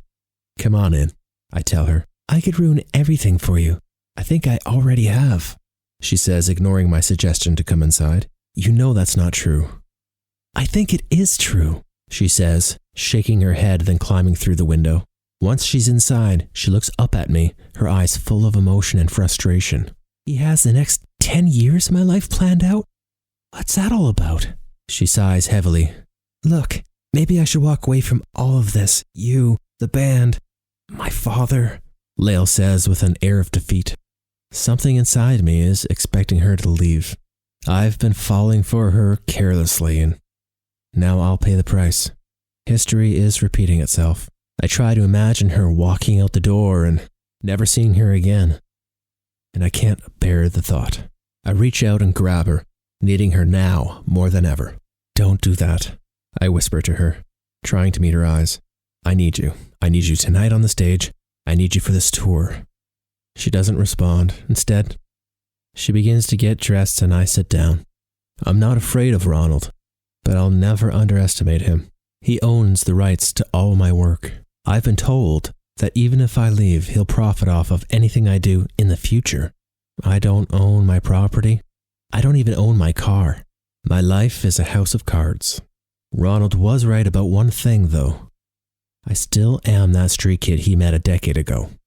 Even after all these years, I have not lost the sense of who I am. I don't need these luxuries. And try as he might, I'll always have a fan base and a career. I'm afraid of nothing. You must regret messing with the boss's daughter now, Lael says, standing in front of me with her hands tucked into her pockets of her sexy leather pants. I regret nothing, I tell her, standing up. And I'm not afraid of your father. You got that? So, let's make this a show to remember. All right, she says, her head hanging for a moment. Then she looks up at me with fire in her eyes, and she says, let's do it. Backstage is a beehive of activity. A show with multiple acts like this one always is. Lael and I fight through the narrow halls trying to find someone from our crew to guide us.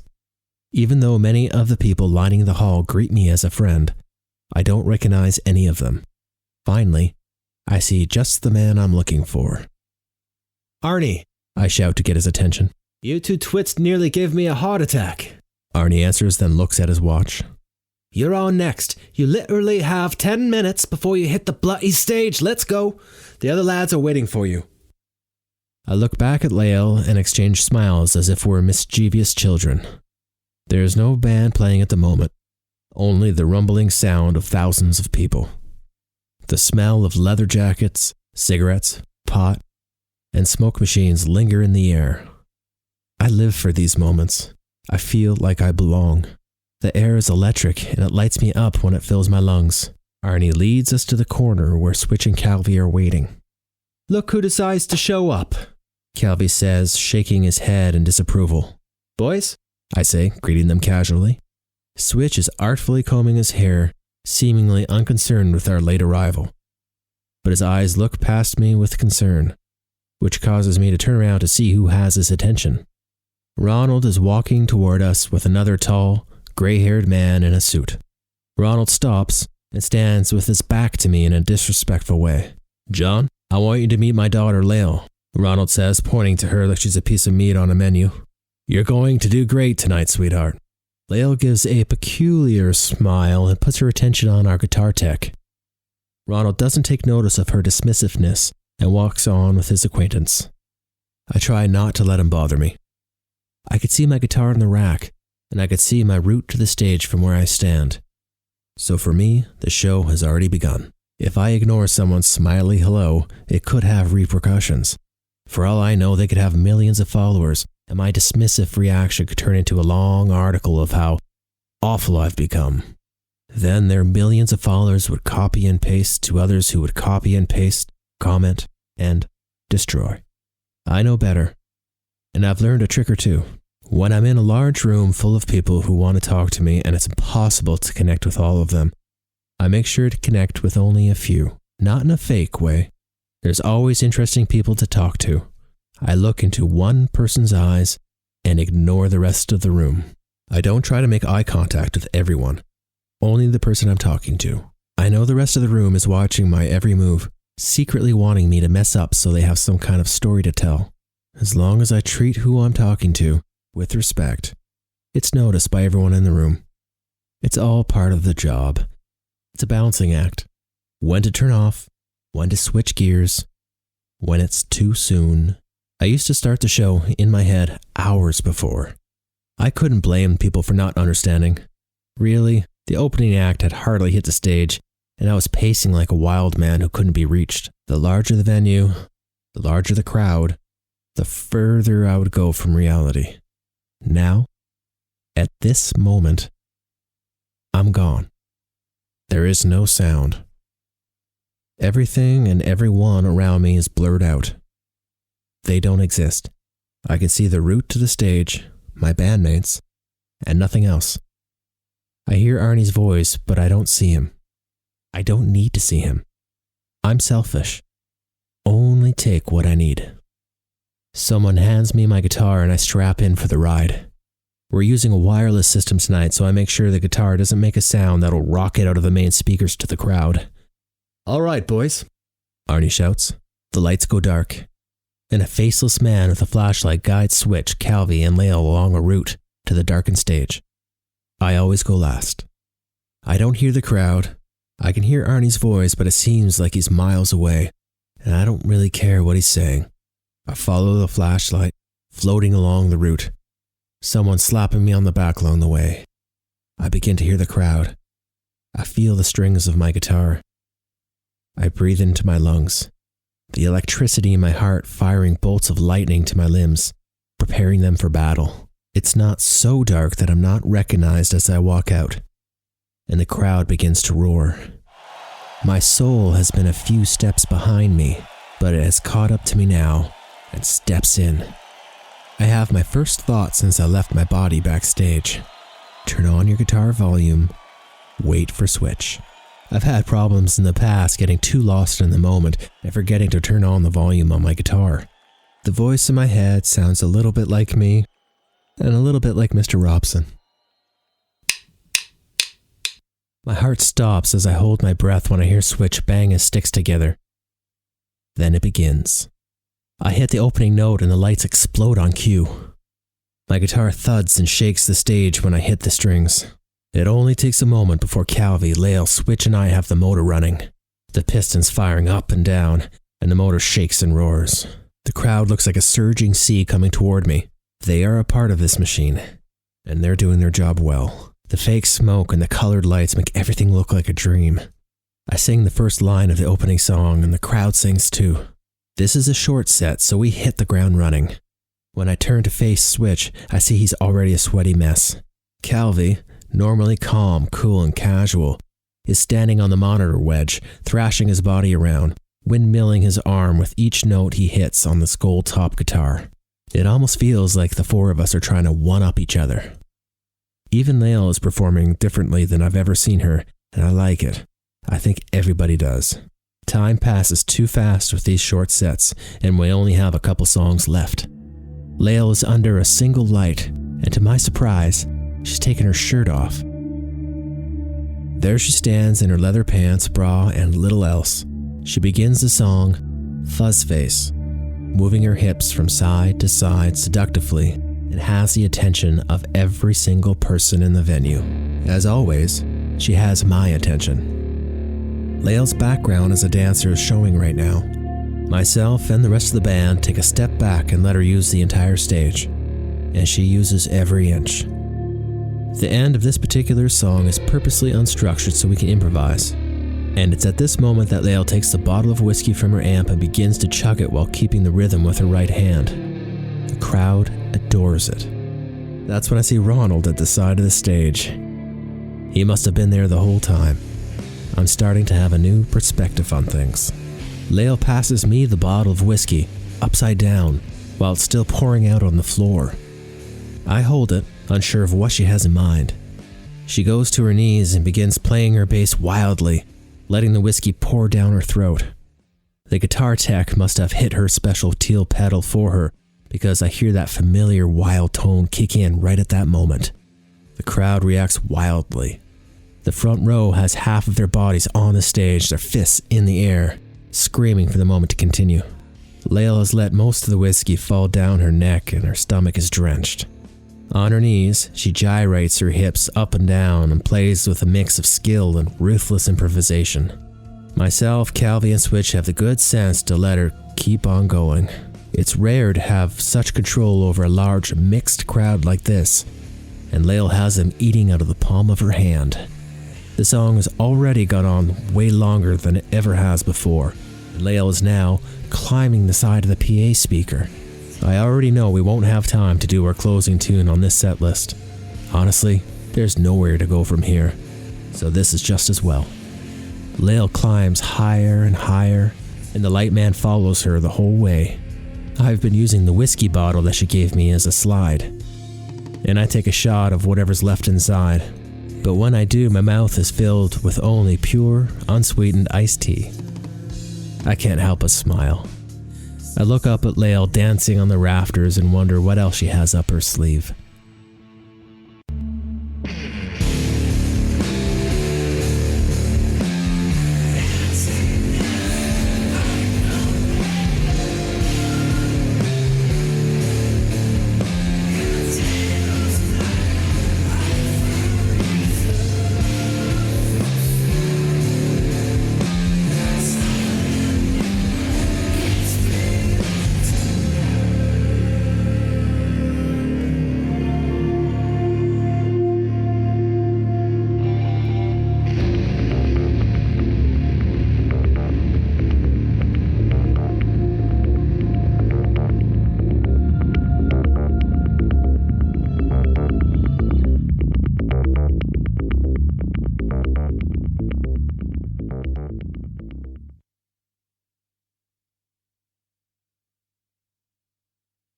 Yoko Ono. There. I said it, Calvi says as he stands up and takes a step back from the bar as if he just lit a stick of dynamite with a short fuse. Switch takes a shot of whatever he is drinking and keeps his eyes forward. I can tell this is something they discussed between them more than once. I can also tell that Calvi wants Switch to back him up, and he's frustrated that he's on his own confronting me about this. Calvi sits back down, and the three of us stare forward and say nothing. Switch waves his empty glass to the elderly barman. "A round for the three of us," Switch says. I take in a slow breath and prepare myself. I don't want to drink, but all things considered, I'll play along. There's mutiny in the air, and I need to bond with my mates. I need Calvi to knock this shit off right now. I also try not to think about tomorrow's hangover, but I do. Sure, I'll feel like a dirty dishcloth for the next couple days so I can make you happy. The barman lines him up and the three of us shoot him back. The truth is, if we audition hundreds more people, we would not find a better bass player, Calvi says, not looking at me. He continues, but it's not about that. It's about who her father is, man. Don't bite the hand that feeds you, aka don't fuck this up, for all of us. She's young and she's hot, and you're getting carried away, man. Another round, I say, snapping my fingers. That's the problem, you see. I'm not a guy who likes to drink a lot, until I have a drink. Then, I'm a guy who likes to drink a lot. I like her, Switch says, twirling his empty shot glass. Calvi says, referring to the imaginary knife Switch has stabbed him in the back with. Cal is right, Switch says, changing his tune. You're getting carried away with her. maybe it's time for you to back off. If the label drops us and Ronald puts a team of lawyers on us to keep us down, it's all of our careers, man, not just yours. I shoot the whiskey back and think about his words as it perfectly burns my throat. I've been with these guys for almost a decade. They've let me lead the team. And they've had my back the entire journey. They've never been a part of negotiations with Ramsey Records. I've always been the liaison between them and the company. I would come back from a meeting and tell them what happened. And they always put a great deal of trust in me.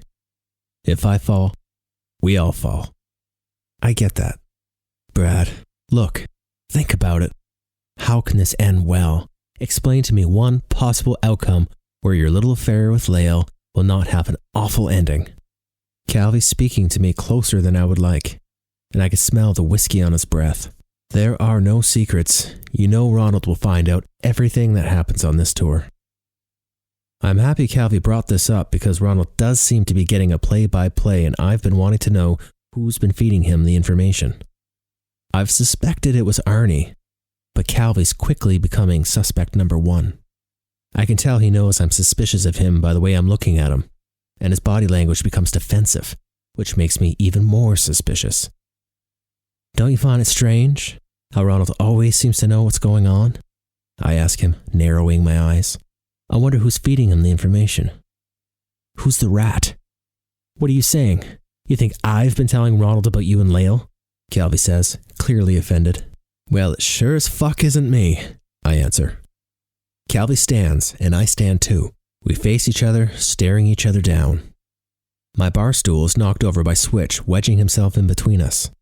Relax, fellas, have a drink, Switch says, pushing us apart. 3 more shots are on the table, and after a tense moment, we all take whatever glass is closest to us and shoot it back. Calvy and I are still staring at each other, and we both slam our glasses down without breaking the exchange. So you 3 kiddies are end then. Calvy and I finally break our standoff and put our attention on the man speaking to us. I recognize him. His name is Greg something or other, and he plays drums in a band called BSR. He's an older guy with a reputation for causing trouble. If half the rumors I've heard about him and his band are true, then this man clearly is looking for trouble. Feeling the whiskey course through me, I take his challenge and square off with him. Hey fellas, come take a look. It's Ronald Ramsey's boy band. Greg is talking to 2 ominous-looking characters sitting at the table behind him. I'm surprised I didn't notice until now that all 3 members of BSR are sitting only steps away from us. I used to love hearing stories about them from the guys that worked at the theater with Mr. Robson. Folklore legends. Rock and roll's most dark, obscure band is sitting right here, taking shots at us. They famously turned down Ronald Ramsey and every other offer and remain independent to this day, for better or for worse. I'd actually say for worse, since a critical acclaim and a tiny cult-like following will only get you so far. Especially now that they're looking down their noses at us. I don't like this attack, especially coming from these guys, these 2 cool, old, know-it-all rockers. Calvy and I aim our aggression at that drunken bully. No one dares calls us a fucking boy band and lives to tell about it. We both take a step toward him, and Switch follows suit. I feel like we're 3 wolves, snarling and growling at this intruder.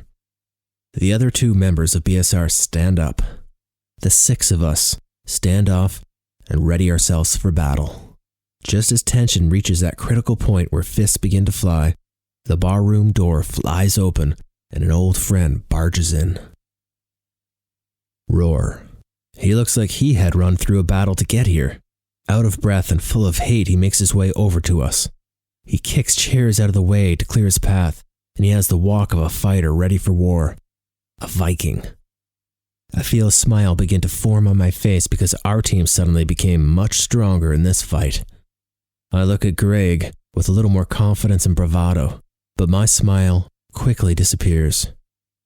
Roar doesn't seem to actually notice that he just walked in on the beginnings of a brawl. He's focused on me. Oh, right, I think to myself, remembering I stole his vehicle and I got it taken away by the cops. That was back in New Mexico, but It doesn't surprise me that Roar is a few days behind. Nor does it surprise me that he's here now for my blood. As if in slow motion, I see Roar's huge fist come towards my face. It gets bigger and bigger, and slams into my nose with a crushing force. I fall back into the bar, and for a moment, I feel like I'm floating. I am floating, because my feet are not touching the ground. Roar is literally throwing my lifeless body over the bar. I'm half in a dream and feel very little, and when I crash land on the other side of the bar, I sense the beating is over. My vision is clouded from being punched in the face, but I can see the old barman polishing a glass, seemingly unaware of the full-scale brawl that's happening before him. I can hear the chaos and punches and chairs being broken, but the sounds slowly fade away and the old barman disappears behind the curtains of my eyelids as I slip deep into the black. Wake up! The words sound like they're far away. There's a small part of me that knows I'm lying on the bar floor, but I'm trapped in space and unable to respond. Wake up, man! I recognize the voice and I'm pulled back into reality. Calvi's shaking me. He has a black eye and a bleeding lip, and his face is red with fatigue. Did we get him? I ask, referring to the brawl that I obviously missed. Calvi waves his hand back and forth, indicating it was a wash. Those old guys are pretty tough. Roar almost had them all beat, but that fucking bartender jumped in and beat the fuck out of all of us. I must still be dreaming because that old-timer could barely lift a glass. I stand up and take in the mayhem left behind. It looks like a bomb exploded. And there's the old barman, slowly picking up a chair. The neon lights in the window flicker, and the music is coming from the speaker very low. The room's nearly empty, making the sound of the chair on the wooden floor echo. My head is still foggy.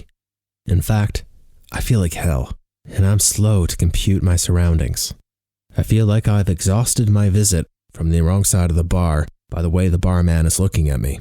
My broken brain finds the exit, and I stumble through the narrow opening, bracing myself on the sticky surface. My mind is slowly beginning to clear, but there's a sharp headache that's causing me to wince.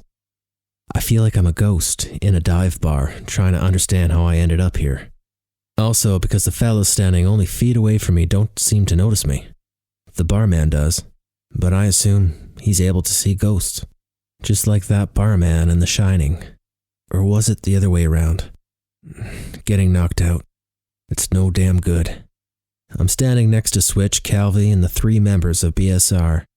Switch and one of the guys are sharing a hug, and Calvi and another are sharing a laugh. What the hell did I miss?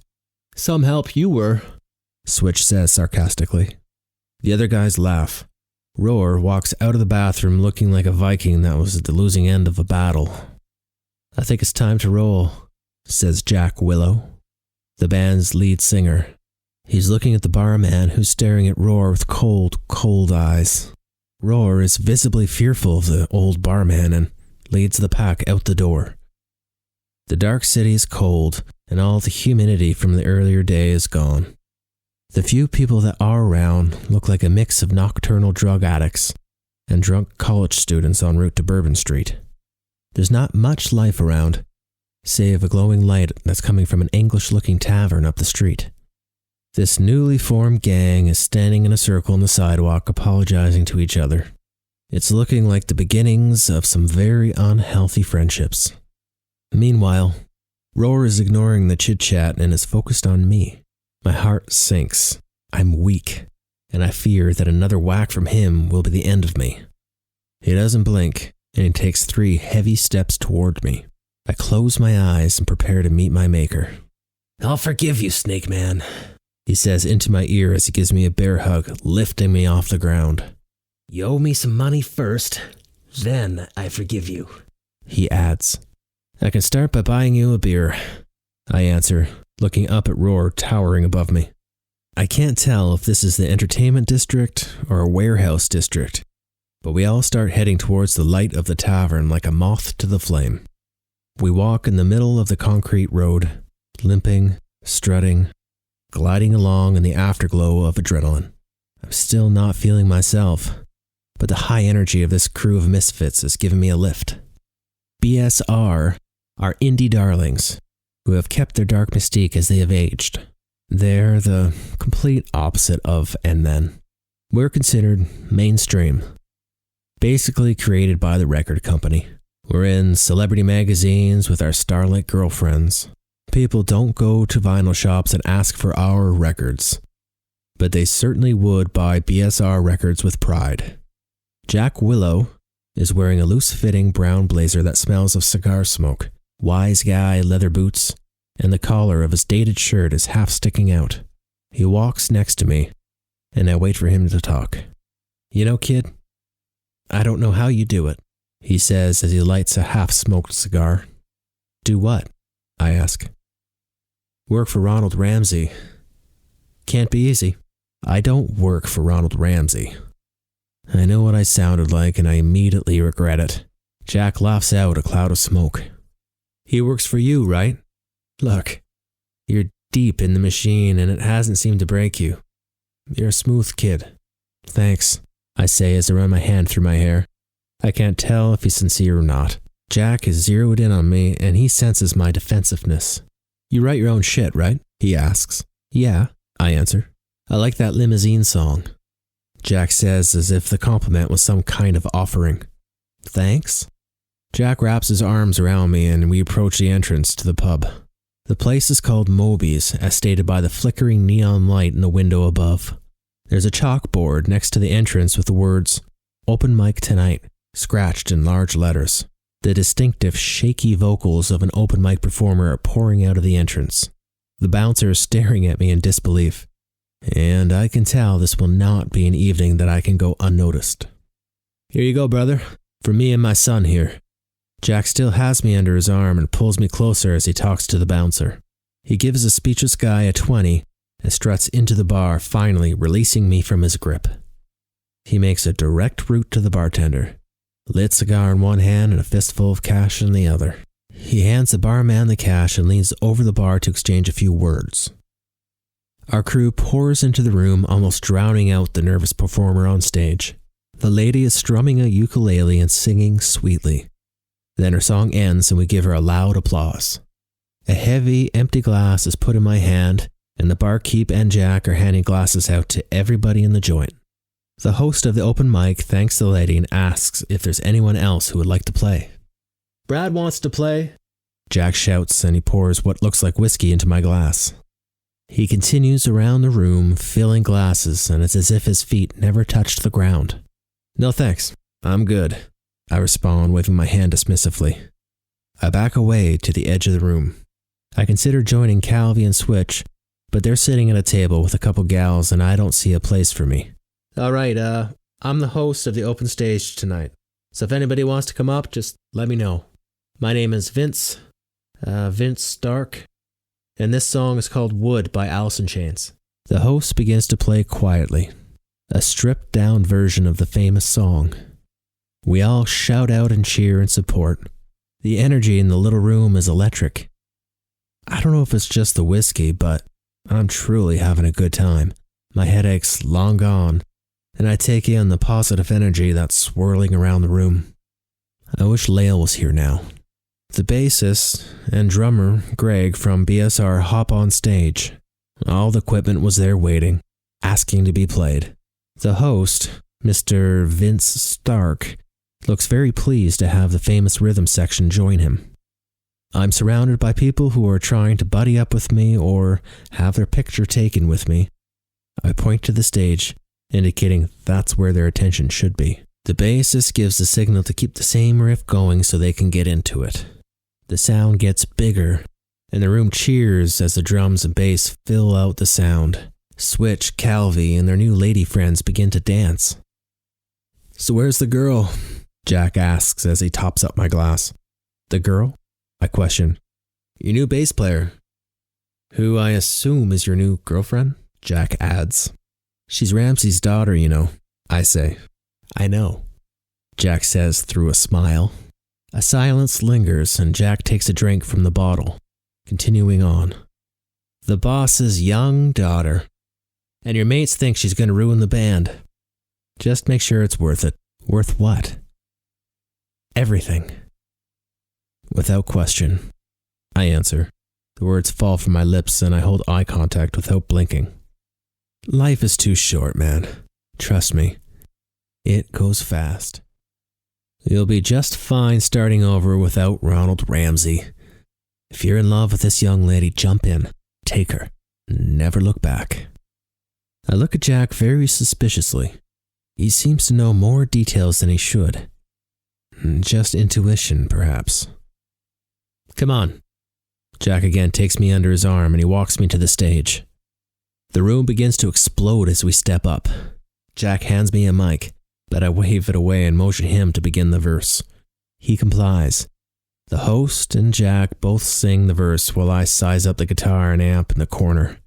I sling the guitar around my neck and test it to see if it is in tune. Close enough for this kind of night, I think. Jack places the mic in front of me and puts it to my lips for the chorus. I strum along and belt out the words. Jack lip syncs and works the crowd with a bottle of whiskey still in his hand. At the end of the tune, the entire room shouts the final words of the song, so loud it rivals a stadium crowd. If I would, could you?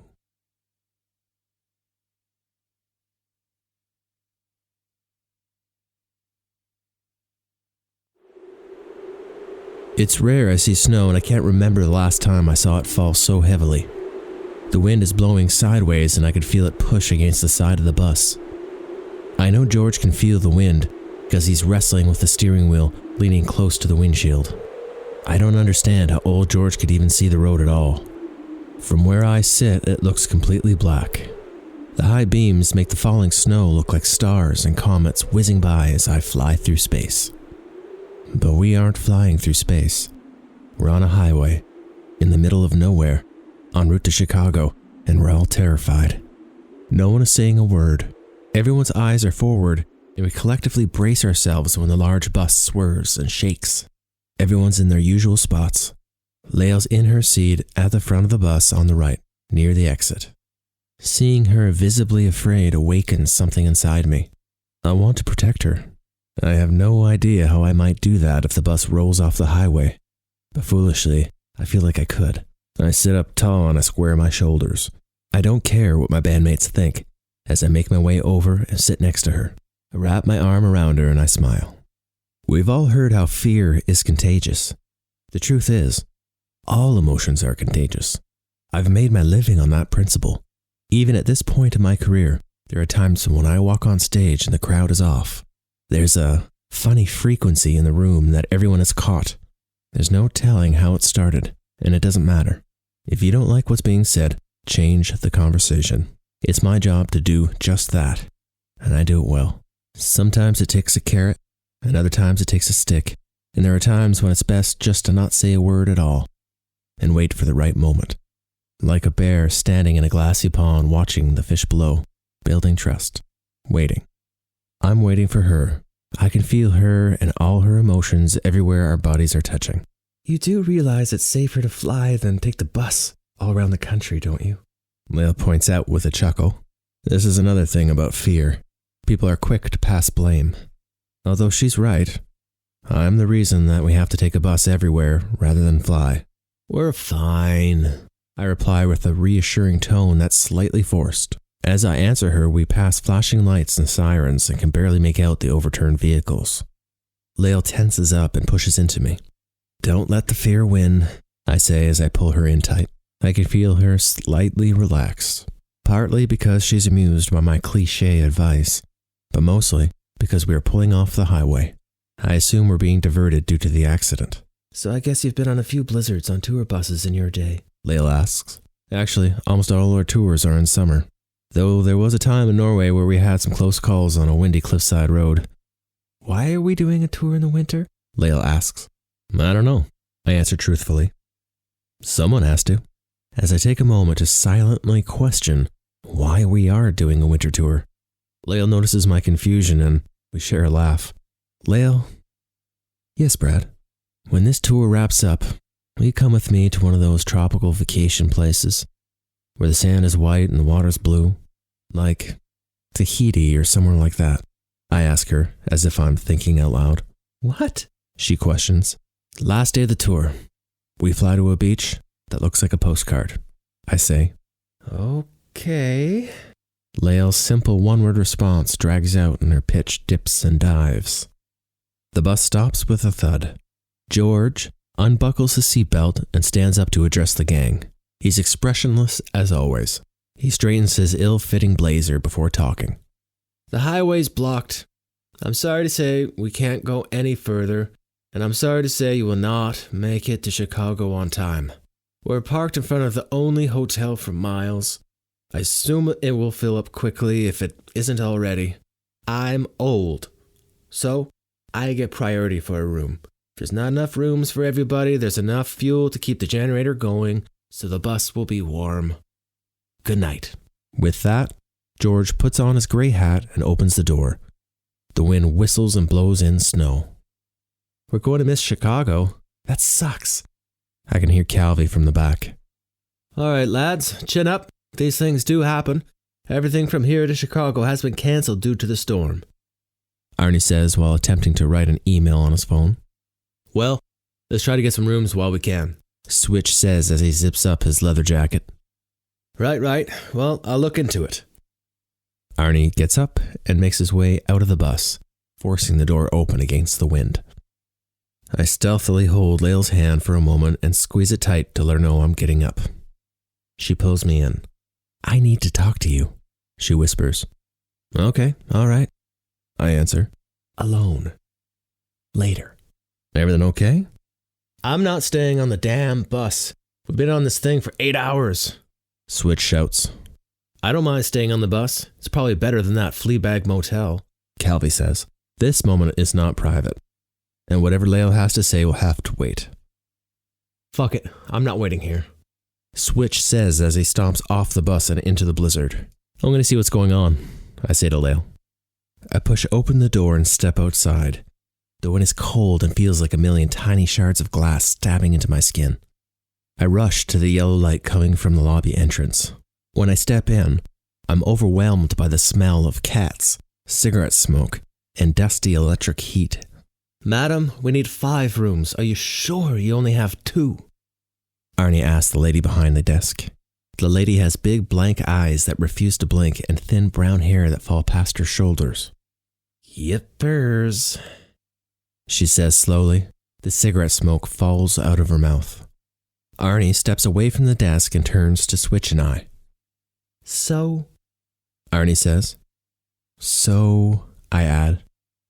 So, I'm taking one of the fucking rooms, Switch says. I roll my eyes. That's Switch, always looking out for number 1. The other room goes to the lady. I conclude. We can see several people through the window making their way to the lobby. Arnie quickly turns his attention to the lady behind the desk. Very well, we'll take your last 2 rooms, Arnie says and pulls out his wallet. 500, she replies and takes a long, slow pull from her half-burned cigarette. 500? Are you serious? Arnie asks. Yippers, the lady says again and lets the smoke fall from her mouth. The lobby begins to fill with people, so Arnie gives her the cash and takes the keys. Switch grabs one and leaves without saying a word. Shall we then? Arnie motions to the door and the 2 of us make our way back to the bus. Neither of us were concerned about spending the night on the bus. We have many times. It's actually quite comfortable. After a long 8-hour drive with the same people, it does get small fast. But there's plenty of room for Calvi, Arnie, and myself to be comfortable. No, I think you should take it, Arnie, Lael says politely once we're back on. What am I, chopped liver? Calvi pipes up with a little laugh. Enough of that, my dear. Here's the key. It surely isn't a fancy hotel, but it has a hot shower, privacy, and a bed. Arnie insists and hands her the key. With a grateful nod, Lael gets a few things together, gives me a look that I well understand, and leaves the bus. All right, lads. How about a little scotch? No thanks. I'm exhausted. I think I'm going to go lie down, I answer. Can I take my portion to bed with me? Callie asks Arnie, who who's already pouring a glass. Arnie hands him a glass and gives him a disappointing look. After playing with some electric breakers, he disappears to the back of the bus. I'm left alone up front and lie down on the couch with a heavy blanket.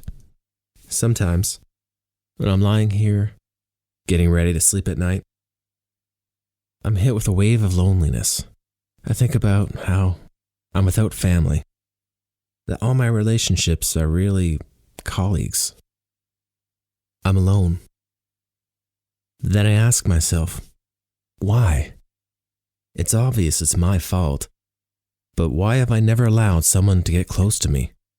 I've never let my guard down and let love in without a care of what might happen. Love.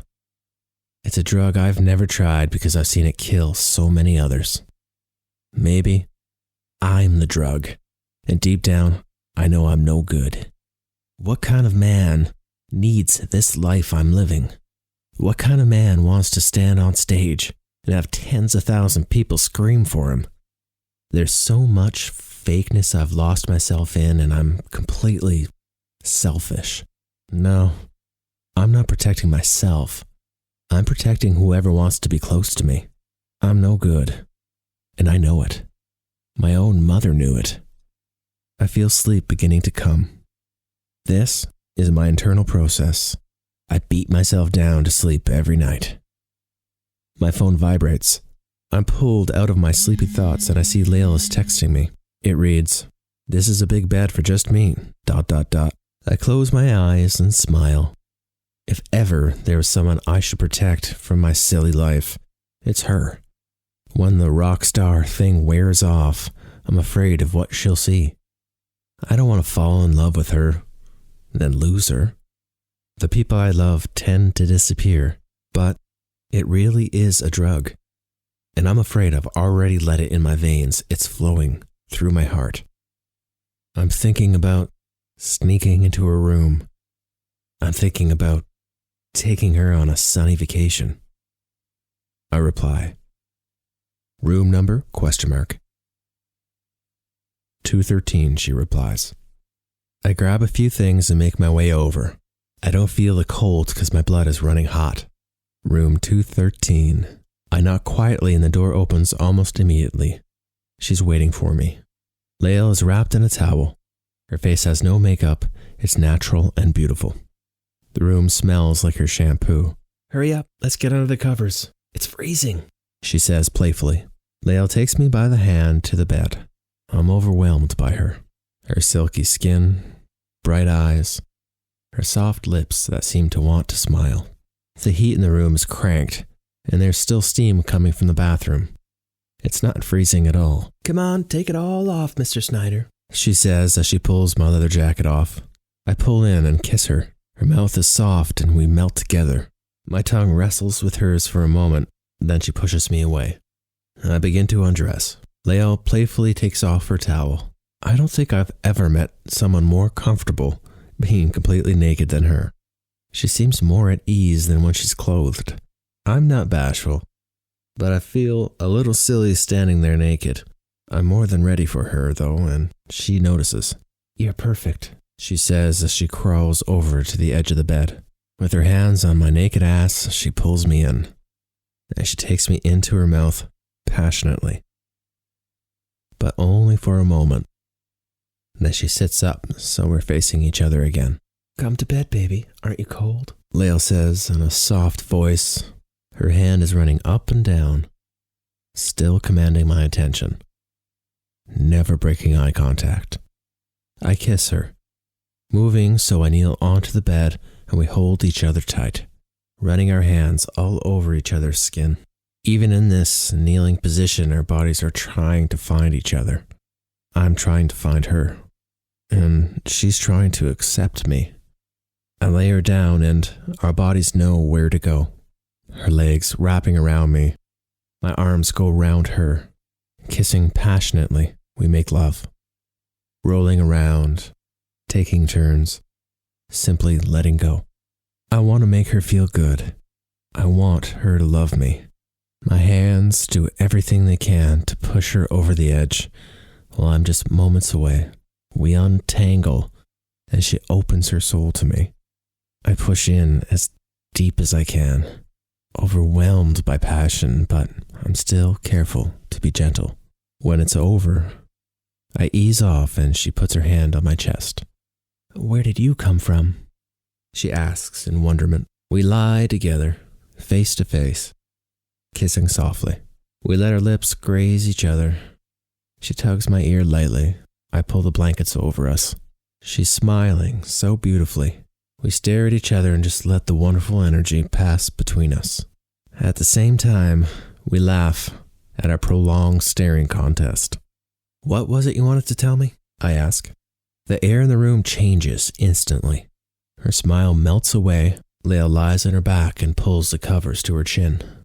"Brad, God, I don't know," Leah says, looking at the ceiling rather than me. I feel it coming. I had to let my guard down ever so slightly, and now she wants out. This is where it ends. This is where she says, "It's been fun, but that's a wrap. Time to call it quits. We're done." I'm disappointed in myself. How could have I been so careless? I prop myself up and prepare to be dumped. I practice my casual reaction in my head.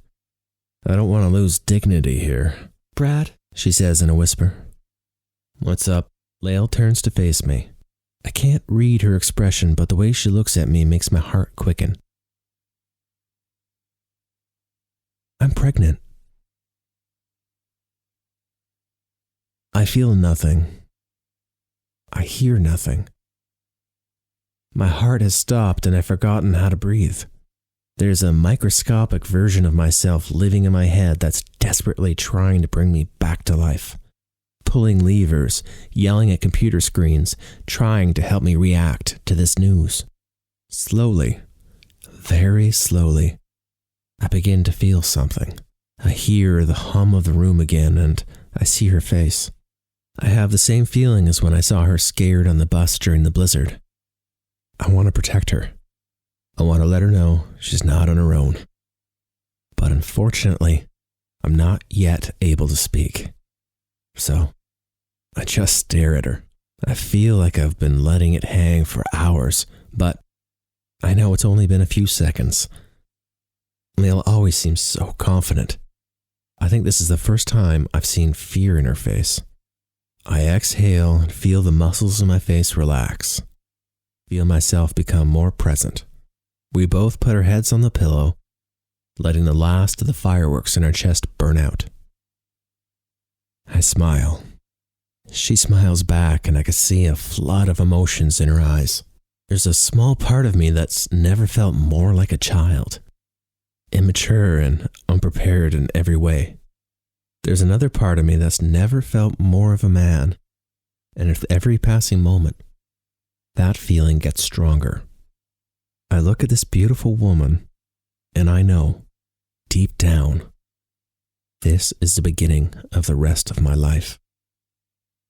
Deep down, I know this is good. I can speak again. My expression must be telling her how I feel. She's already reacting to words I have not yet spoken. I hold her hand and I can feel her emotion in the tightness of her grip. I can tell she feels alone.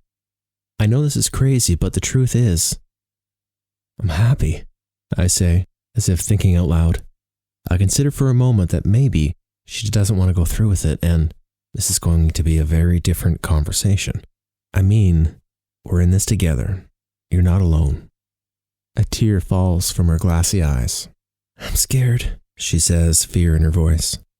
You can't let the fear win. I repeat my words from earlier on the bus. She smiles. It's a cheesy thing to say, and she almost rolls her eyes. But it has the effect I was hoping. Layla is starting to relax. I'm starting to relax. Whatever you want to do, I'm with you. But I want you to know I'm not going anywhere, I say, trying to be delicate. I lean in and I kiss her. We can do this, I whisper. Leia wipes her eyes. I keep picturing myself barefoot, living in the suburbs at 21 years old.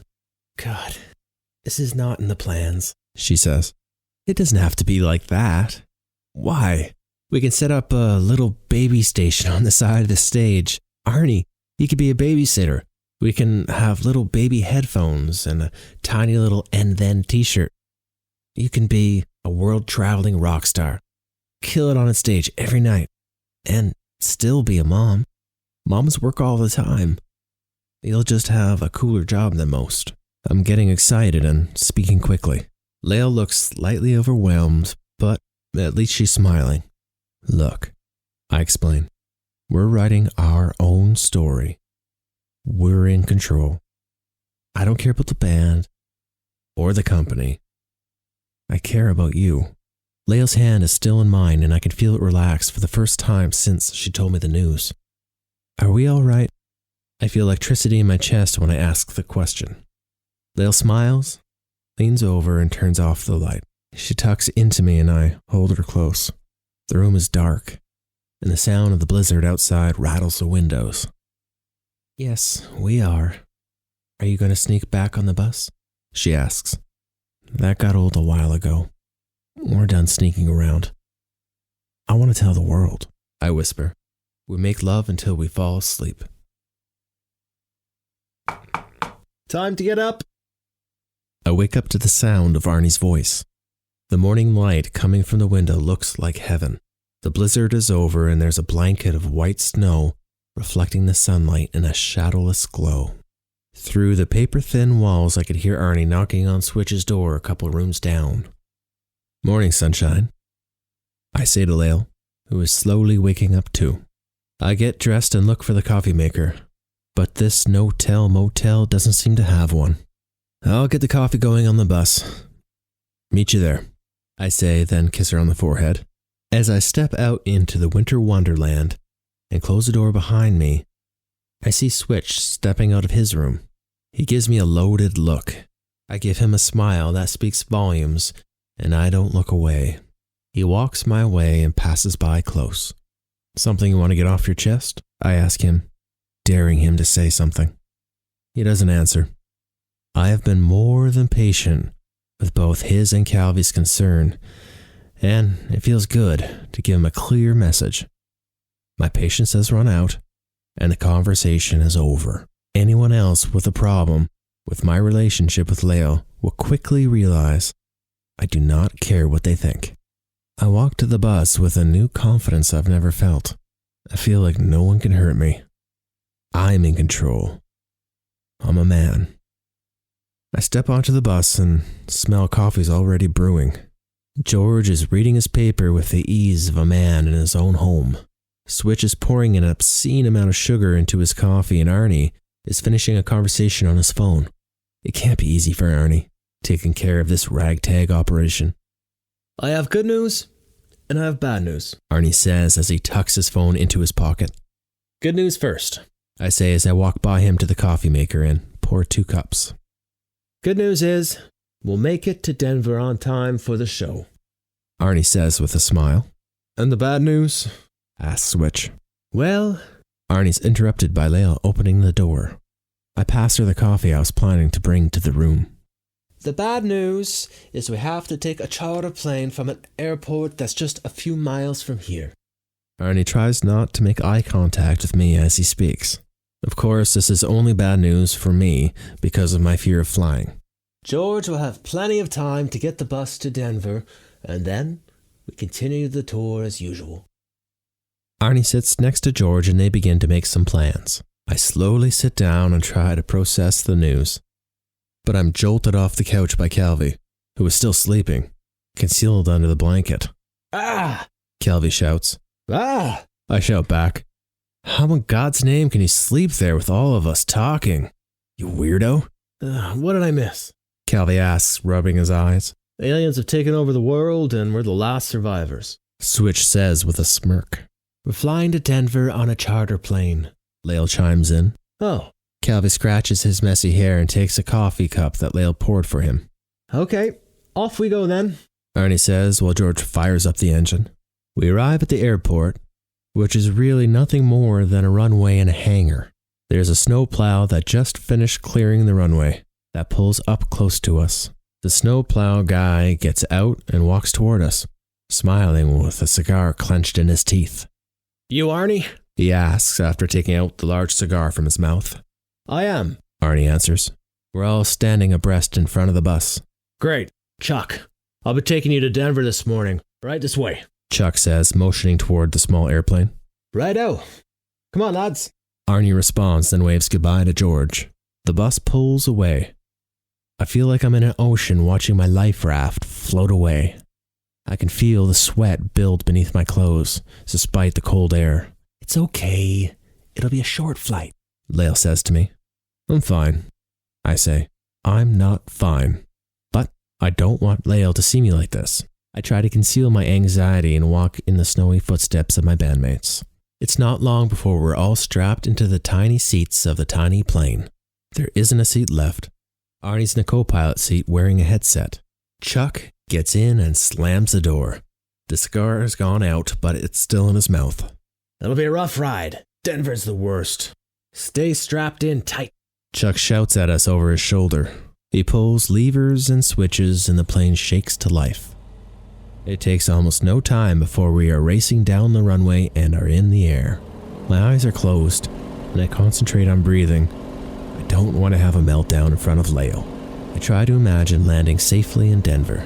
After some time in the air, the turbulence begins. I feel like we fall 20 feet, then snap back up. We're moving side to side, up and down. I feel like this is the end. I'm 27 years old, I'm a rock star, and I'm going to die in a charter plane with my pregnant lover. It's almost poetic. Except I can't feel my limbs, my hands are in fists, and my eyes are closed tight. I'm having a panic attack. I've lost all reason. I've lost all control. Brad, honey. I can hear her voice, but it's like she's miles away. Brad. She's closer. She's holding me and stroking my hair. Don't let the fear win, she says into my ear. I think about last night when I told her the same words. I want to be strong for her. I want to be strong for the future of our family. Family. I'm going to have a family. I get my breathing under control. My heart's still racing, but I have to focus. I focus on her. Plane touches down, and I'm myself again. I smile at Lael and she smiles back. She just saw me at my weakest, and I can tell by how she's looking at me. I haven't lost her. She calmed me down. I feel like we can take on the world together. Chuck turns to face us and with a black-toothed grin says, Welcome to Denver.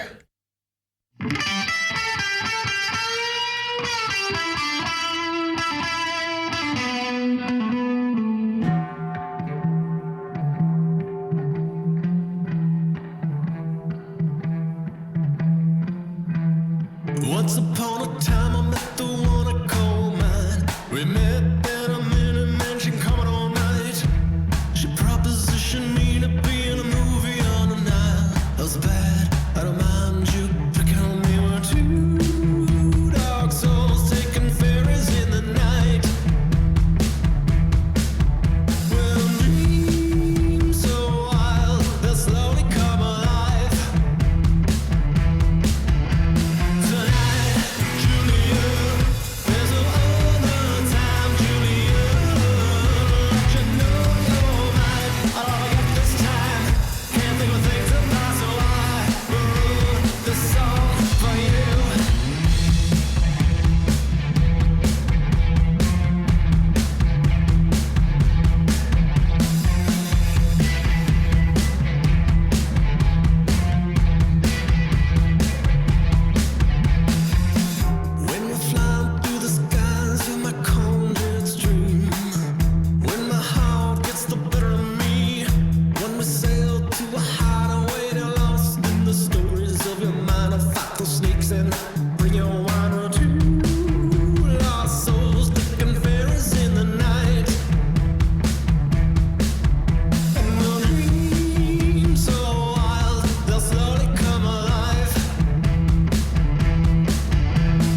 never watched the opening band.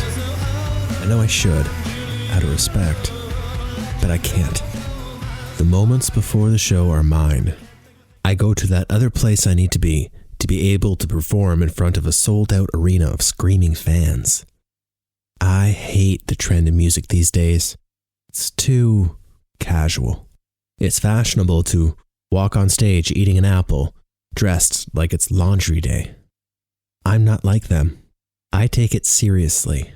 When I told Lael to show the crowd no respect, I hope she knew what I meant. I have immense respect for the audience, but I don't fear them. What I was talking about is that bad energy in the room that could happen sometimes. You shouldn't respect that. I never concern myself whether I look humble or modest.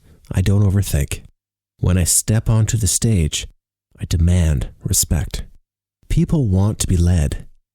When the energy in the room turns into a confused sea, don't jump in the water. Show up with a pirate ship and make them beg to come aboard. There's still plenty of time before the show, but I feel it's one of those damn nights. I could feel it from the dressing room. The rumbles from the opening band, the reaction from the crowd through the walls into the room where I sit, alone.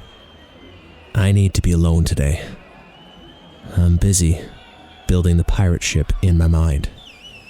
Calvi and Switch always watch the opening band. I think they do it not because they are down-to-earth good guys, but more because they want to be seen that way. I'm happy they take that role. It takes the pressure off me. Lael usually finds a quiet place to play her bass and doll herself up. She's been scarce today. I know Ronald showed up unexpectedly and I haven't seen her since. I wouldn't usually think anything of it, but emotions are running high for various reasons. I've had some time to process the fact that Lael and I are going to have a child. I think I've felt every emotion on the spectrum of emotions. I've been full of life since she told me the news. It's given me perspective. I wonder if in some deep way I wanted to get Lael pregnant.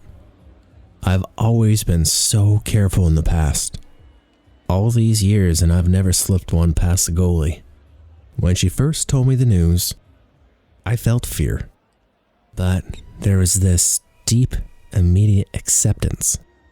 I can't imagine what I would have felt if someone from my past told me the same news.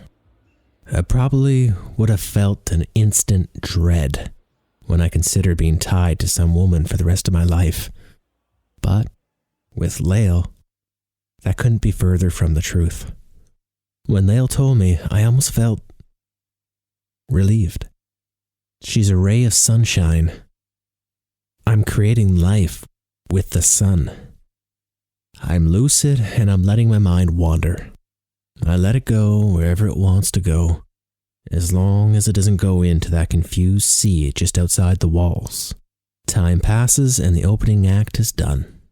The walls are no longer rumbling. The volume of the crowd turns down and sounds like a busy nighttime freeway. Lael walks in. She doesn't say a word and doesn't look at me. I've noticed that she has an impeccable tuning fork. I've never spoken to her in depth about my pre-show rituals. She's just picked up on things and finds a space for herself to fill. She has that ability musically as well. Lael also lets herself go to another place before the show, like I do. I like how she takes it so seriously.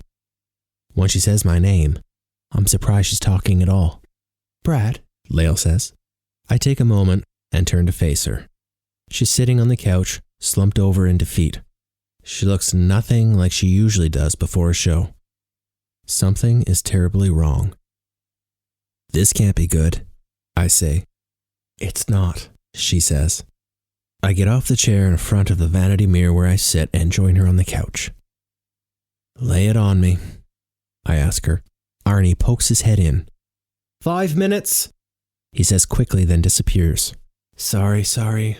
I don't want to talk before the show, but I thought you might want to know." Lael says, pushing her hair behind her ears. Lael, it's okay. I know it's scary stuff. Everything's gonna be okay, I assure her. I'm not bothered by her pre-show chat in the least. The pirate ship in my mind is built. It is fierce, and I am ready. I'm ready for whatever she has to say to me, and I'm ready to have an amazing show. But Lael is struggling to find the words. What's wrong? I ask. I'm sorry, but I can't finish the tour with you. I'm sorry, but I'm afraid this is my last show tonight. I hear her words, but they're not sinking in. I have a good tuning fork too, and it's vibrating out of control. What? Why? There's only a couple shows left. Are you okay? I ask. Is it the baby? I'm fine, she says, not meeting my eyes. The baby's fine too. Are we okay? I ask with some concern. We're better than okay. She finally meets my eyes. It's a girl thing. It's a pregnant girl thing. I need to be home now. I should be seeing a doctor. I need to shift gears a little. She holds my hand as she speaks emotionally. When I consider that I have no idea about pregnancy, I begin to feel selfish. I haven't considered maybe she should be under the care of a doctor. Maybe she should be in the hospital right now. Is she in pain? I'm overwhelmed by the sudden awareness of my own ignorance. Are you in pain? You don't have to play tonight. I don't care about that. I care about you. I'll take you home right now. I'm speaking nervously and quickly, concerned I have put her in danger. Lael's body language tells me to turn down my intensity. I realize I'm on my knees in front of her, holding her hand like she's a dying soldier. I get myself together and sit beside her once again. Relax. I'm fine. Baby's fine. We are fine. I just need to do this. I need you to be understanding. I feel guilty that she's the one that's calming me down. Outside, the volume of the crowd spikes up. I imagine the house lights must have went down. Our 5 minutes are up. This has been the best tour of my life. I know there'll be other tours, but this one is special. And the reason it's so special is leaving.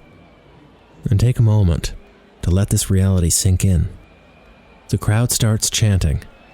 They sound like an angry mob, but at least they're unified. That makes my job easier. I want you to sing the first song, I say to her. Buzzface? Why? She asks, seemingly embarrassed by the idea. It's yours. You've made it your own. I want this memory, please. For me, I ask. The crowd begins to stamp their feet on each syllable. The light fixtures above us begin to rattle and swing, and I can see on her face that she's willing and ready. Just then, Calvi walks into the room, his nose looking bruised and puffy. What happened to you? I ask, pointing to his wounded face. It's getting crazy out there. We have to get on stage now, he says, ignoring my question. I notice he doesn't look at Lael at all, and she's glaring at him like I've never seen her glare before. There's also a touch of smugness in her face. Okay, man. Sounds good.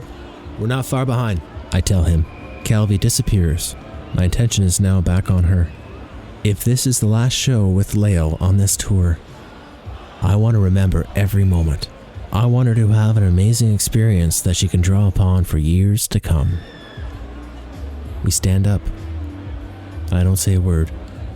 We hold eye contact and I let the energy rise. Every cell in my body's vibrating and I know she feels the same. I'm going to miss you, I say. I'm not gone yet.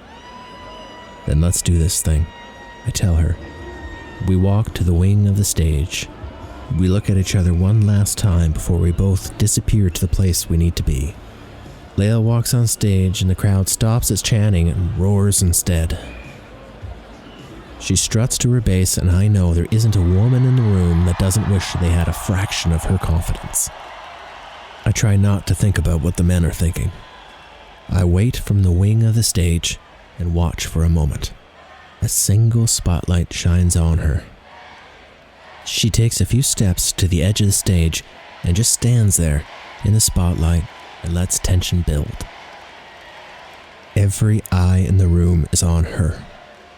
As if in slow motion, She hits the side of her bass with her fist. The whole arena shakes.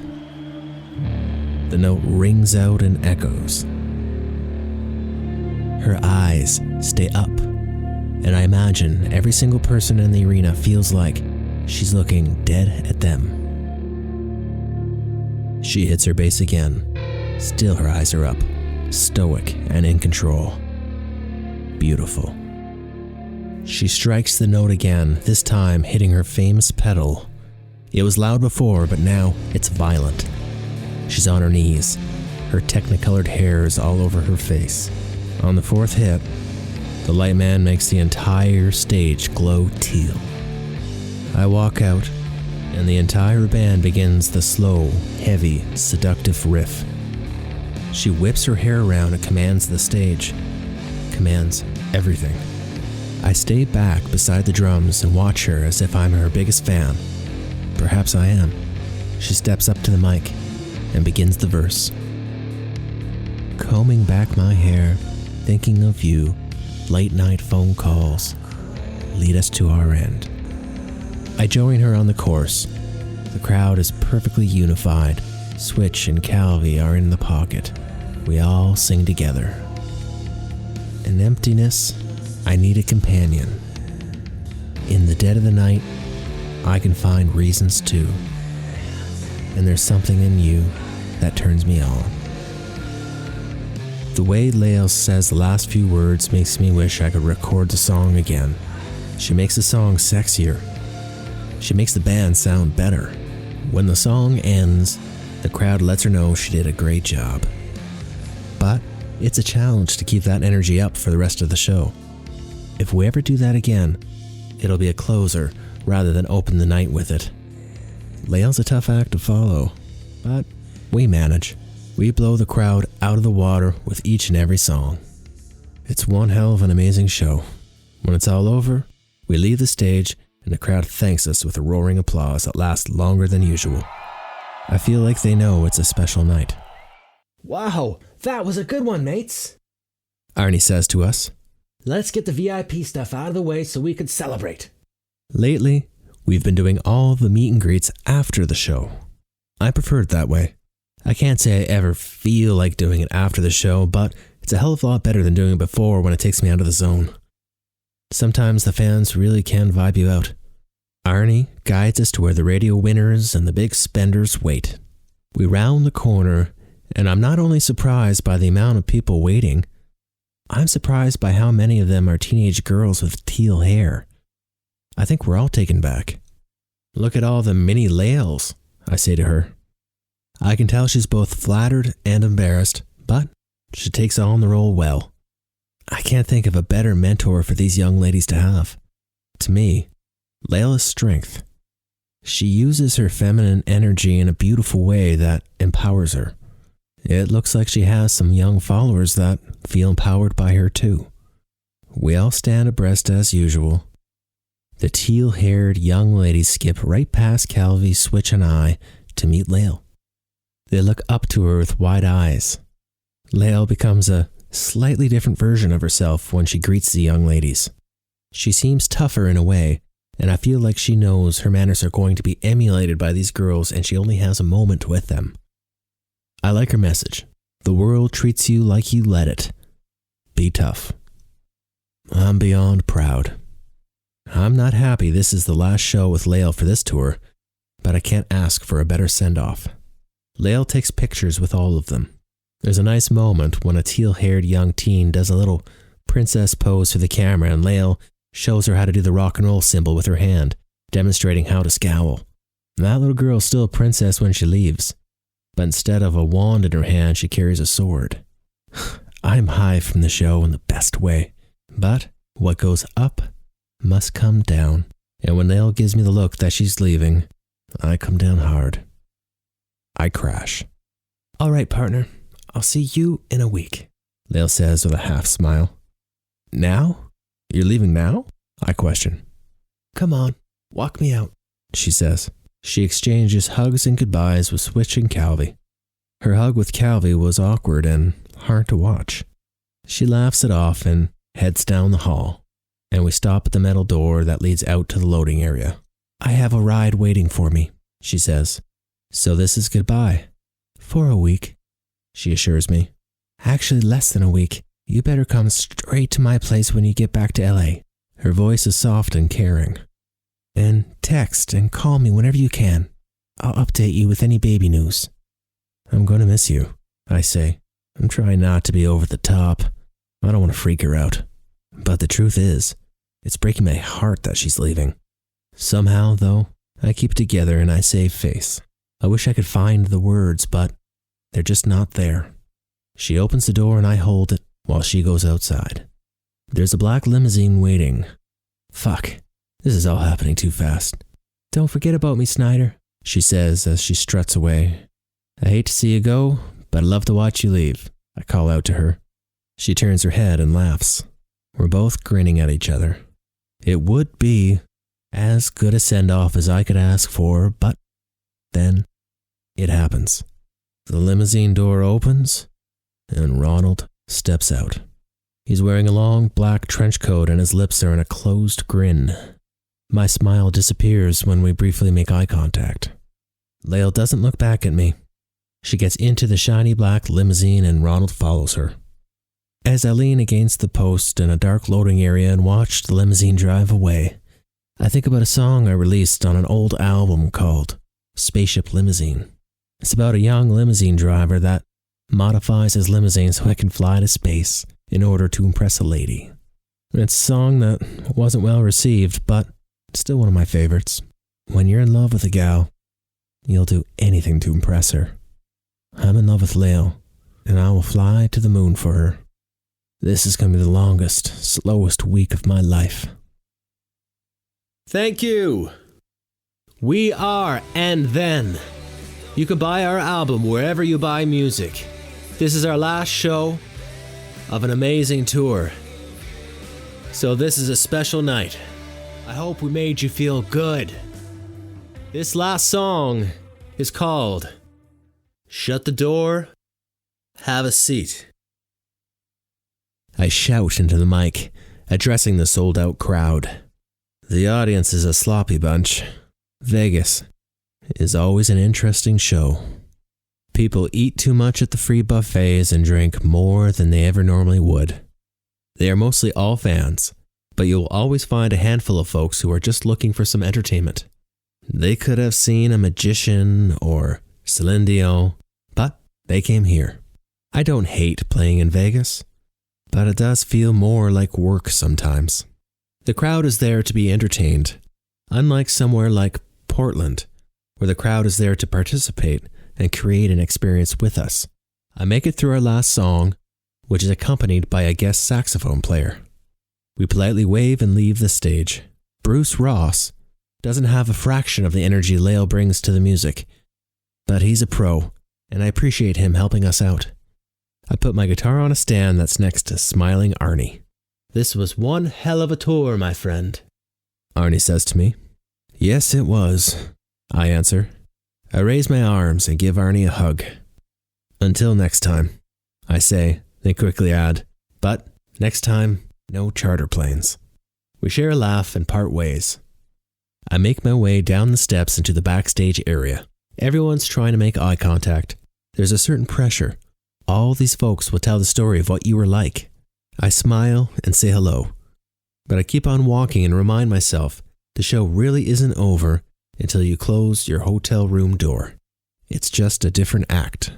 I round the corner and see that this act of the show is going to have a challenge. Ronald Ramsey is sitting in a chair speaking to a small group of people. He waves his arm expressively and takes up more room than he should. The group is all nodding in a yes motion like a bunch of bobbleheads. There's the man, Ronald shouts and motions to me.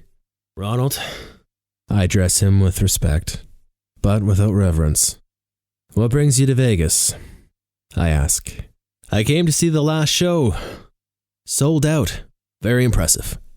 The numbers from the tour have been great, truly fantastic. Ronald speaks directly to me, the crowd around him beginning to thin out, with only the suits that work for him remaining. Ronald flattens his tie and presses on. I think about that kid I found in the alley. And boy, look at you now. Hasn't he come a long way? Ronald asks his henchman, but doesn't wait for an answer. Switch walks in and takes a seat. Steve, good to see you. I never can tell if Ronald really can't remember Switch's name, or if it's some form of dominance. Switch raises his glass and drops his head, but doesn't say a word. So, the tour's over.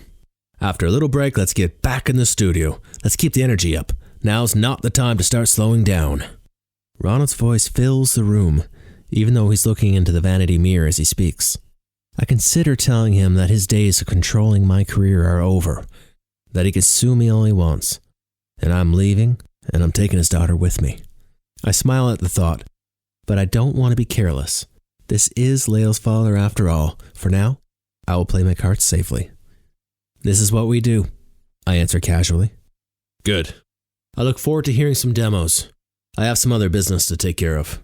Ronald swings his chair around and stands as gracefully as an old, tall, round man can. I'm glad we could have this working relationship, Brad. Really. I mean, it's truly the best thing for both of us. When I think how close we were to ending it all in Denver, it's much better this way. When I gave Lael the ultimatum to leave the band or I'd end you, she made the right decision. Ronald's words hang in the air. He's smiling a devilish grin. She lied to me. I know she's trying to protect me, but I'm still angered. I'm hurt. I feel betrayed. I fight to keep my emotions under control, but the hatred for Ronald is almost impossible to conceal. Thankfully, he takes it upon himself to leave. Really, Brad, going from a homeless orphan to leading one of the most successful touring bands in the world. I've done a great job with you. Ronald walks by me and slaps me on the back. You don't have to thank me. Just hold up your end of the bargain, and we're fine. Ronald leans in close, so only I could hear his words. Lael won't keep it. She will make the right decision. He leaves, and his minions follow. I could feel my blood boil. He's talking about my unborn child.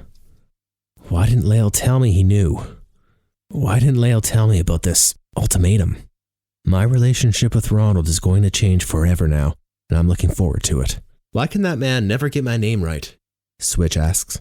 I sit next to Switch on the opposite end of the couch, trying to shake off finding out what Lael lied to me about. Why she left the tour. Calvi walks in. Who died? Calvi asks. You just missed Ronald. He gave our marching orders to head back to the studio, I answer. Oh, goody, Calvi says, then takes a sip from a large tiki mug with smoke billowing out of it. I push myself to the edge of the couch and speak soberly. You know, fellas, I want you to know that no matter what happens, you're my brothers. One day we'll be free of Ramsey Records. I don't know when that will happen. But that day won't be the end. That will be the beginning. I stand up and give Calvi a one-armed hug. I can hear his drink sizzling. Take care, man. Talk soon. I pat him on the back, then look at Switch, who's standing up. Come here, you son of a bitch. I pull Switch in and we hug it out. I know you're only looking out for the band, but I need you to relax with the whole Lael thing. She makes me happy, I say to both of them. You sure you know what you're doing, man? Calvi asks with an odd tone in his voice. I am. I want her in my life, and I need you fellas to be okay with that. Silence hangs in the air. I've never seen you like this, man. I'm happy for you. It'd be better if she wasn't Ronald's daughter, but what are you gonna do? I wish you the best, Calvi says, though I can't tell if he's sincere or not. I look at Switch for a reaction. What he said, Switch says, and points to Calvi. All right then. I'll love you and leave you. And if you don't mind, I'm stealing the bus, I say as I walk towards the exit. Switch leans in and inspects Calvi's strange cocktail, then says, Take it.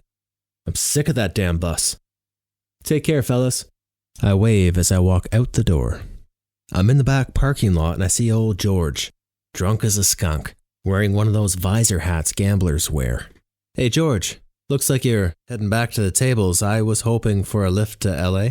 I tell him, knowing damn well he won't be driving me anywhere. My shift is over, son. Here's the keys. Take good care of her. George replies in a drunken voice as he tosses me the keys. That was easy. I catch them and look at the massive bus. I barely know how to drive my car. George doesn't wait for a response and just disappears into the casino. I look at the busy Vegas street that I have to reverse this bus into and my heart sinks. Oh boy, I say out loud to myself. I step into the bus and close the door. It occurs to me I have no idea what Lael's address is, so I pull out my phone and send a text. I've stolen the bus. I'm driving to your place. Address, please. She responds right away. What? ? Stop stealing vehicles. You're going to kill yourself. Take a taxi. Her message makes me smile. I text back. Too late, on my way. She responds, please don't get into an accident. 150 Nagel Avenue, Sherman Oaks. I begin backing up. I lay on the horn and don't let go. I'm being yelled at and drinks are being thrown at the bus, but I don't care. At least I'm not running anyone over. After a 12-point turn, 100 cars honking at me, and a serious traffic jam, I'm finally pointed in the right direction and I'm on my way. I'm smiling like a madman driving down the strip in a bus, on my way to see Lael.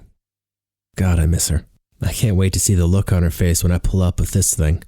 I fumble with my phone, getting the GPS going. I struggle to keep my energy up when I see my ETA. It looks like I'll be arriving at 6 a.m. Needless to say, I could have planned this better. But I'm on my way, and I'm not turning back. I turn on the radio and the Allman Brothers are playing. Perfect. I can't think of a better soundtrack. I pull onto the freeway and my back wheels driving over a curb cause the bus to bounce around violently, almost knocking me out of my seat. I turn down the radio and buckle up. After a long boring ride on the highway, I manage to stay awake. I make it to LA and the GPS says I'm close to Lael's. There's a yellow warning light indicating I have low fuel. I have a conversation with that yellow light. I beg and I plead to not run out of gas. I'm so close. Just a little longer. Come on, baby. The GPS on my phone gives me commands. Turn left. Turn right. Destination is on your right. And then I'm here. I made it. I'm exhausted. There she is. I can see her one house down from where I stopped. She's stepping out of the front door and closing it behind her. I take in a deep breath. I can't wait to hold her and feel a second wind wash over me. I put on my jacket and I drink some water from a bottle to try to remedy my dry mouth. I'm nervous. I hope she hasn't changed her mind about how she feels about me. She's walking this way. I prepare to get off the bus as gallantly as possible, like a knight dismounting from his horse, like a captain from his ship, like... I miss a step, and I fall, flat on my face. Brad! Oh my God, are you okay? Lael shouts and runs over. That was a longer drive than I thought, I answer, rolling to my back. Lael lies on the grass with me. She holds my face and kisses me softly. I can't believe you did that. I've been up all night worried. I wanted to call or text, but I imagine you reaching for the phone and crashing. Do you even have a license? Nope, I answer. Brad? Lael scolds me. I missed you so much. I kiss her between each word. Come on. We're lying here on my neighbor's lawn. Lael pulls at the cuffs of my jacket. I stand up and we face each other. Her teal hair is tied up and she's wearing a long t-shirt and comfy pants. The air around us smells like flowers. The morning sun makes her tired eyes squint. The air smells like flowers. The morning sun makes her tired eyes squint. She looks like... home. I would have driven that bus around the world to see her. Lael? Yes, Brad? I'm in love with you. She leans in and kisses my bottom lip softly. Her face is completely relaxed, and she looks at me with the most caring eyes I've ever seen. She tilts her head and kisses me again. I can feel her giving me her trust, so completely vulnerable and perfect. Inside, Lael commands, her voice soft. She holds my hand with a soft grip and she walks me to the front door. She takes me down the hall and into her room. You must be so tired, baby, she says, pulling at my shirt. She undresses me completely. I would have left maybe at least my boxers on, but I forgot who I was dealing with here. She slips out of her clothes and is completely naked. I get the impression that this is how she always sleeps. We get into her perfectly soft bed and tangle our naked bodies together. And I'm in love with you, she whispers into my ear. I fall asleep in the morning light with a smile that lasts as long as I'm asleep. There's a thud and a crash that wakes me. I don't know what time it is, but the room looks considerably different with the blinds closed. The door swings open and a young black woman walks in. Leah wakes up when the woman opens the blinds. "Oh, sorry. I didn't know you had company," the woman explains, surprised to see two of us. "It's 11 a.m. You must have had a hell of a night." She struts right over to the bed and sits down cross-legged facing me. "I'm Christy." She introduces herself and shakes my hand. "Brad," I reply groggily. "I know," she laughs. "Christy," Leah interjects. Then a little chihuahua scurries into the room and jumps onto the bed. "This is baby Groot," Leah says, introducing me to the dog who seems to be giving me a side eye. "Okay, now that we all know each other, how about a little bit of privacy?" "Fine. Nice to meet you, Brad," Christy says with a smile and struts out of the room. "The door," Leah shouts. Christy raises an eyebrow, then closes it slowly. "Does she always come in here like this?" "I tend to oversleep these days," Leah says. "It's her gentle way of waking me up. Apparently I can be a little prickly if she tries to force me awake. How did you sleep?" "Like a baby. This bed is amazing. How do you ever get anything done?" "I figure you spend a good chunk of your life in bed. Best get a good one." "Look, I want to talk to you about something," I tell her. "It's about the events that led up to you bowing out of the last shows of the tour. I know what really happened." Leah closes her eyes and puts her head back on the pillow. I wait for her to say something, but silence hangs in the air too long, so I continue. "I'm not mad. I just want you to know we don't have to tiptoe around anymore. Your father will not have control over my life very soon. I'm tired of this fake business, and I want to start something new. I don't need to take over the world. I just want to do something great. I want to create something with you, a new life. The three of us." Leah smiles and pulls the covers over her face for a moment, then pulls the covers away. We laugh like children playing. "What are you thinking?" Leah asks. I swing around and lie on top of her, pinning her down. I hold the back of her head and look at her with intensity. "I have no idea," I answer. We laugh again. Leah adds, "Sounds like fun. Count me in." We spend most of the day lying naked in her amazing bed. She orders food, we watch Netflix. We are perfectly at ease. Beyond the borders of this bed, the world does not exist. I know I have to take care of a few things and I can't stay here forever. The bus, for one. I do have a condo I should check on. And there's the issue of the rest of my life that I have to figure out. But I know exactly where I need to go. After some time, I kiss her goodnight and promise I will return tomorrow. I have a car come and take me to the old theater, the only place I seem to be able to get some perspective. It's a little late in the day for me to have the theater to myself. Surely there will be a band there doing a sound check. That's fine. Sometimes I can't think if it's too quiet. I step out of the car and stand under the marquee of the old, beautiful theater. I know every crack on the sidewalk here. I know what the rain sounds like when it hits the roof. I swing open the big heavy door and step into the foyer. The heavy door closes behind me and it's like someone turned down a volume knob of the city. It's sacred. I spend some time in the foyer, breathing in the smells, beginning the process of forgetting, remembering. I can hear the familiar sounds of the band setting up. I head up the winding, red, carpeted steps to find a spot on the balcony. There's something about that moment when you step into a cavernous theater from a dark hall that makes something inside you wake up. I watch the band and their crew set up, laugh, and horse around. Behind me, there is a spot where I used to climb up, where I could watch and see what's happening. I have countless memories here. Some are good, some are bad. I think of myself as a child and how I carried feelings of guilt and shame with me. Of course, the irony is, I was an innocent child and had no reason to feel any shame. A child. Layla is going to have my child. There's going to be someone that doesn't know me as Brad. They're going to call me a new name. Dad. I'm going to be a father. I've never had a family. I've grown to accept that. I always felt that was so final, that I don't have a family and I'm alone in the world. It never once occurred to me that that could change, that I could start my own family.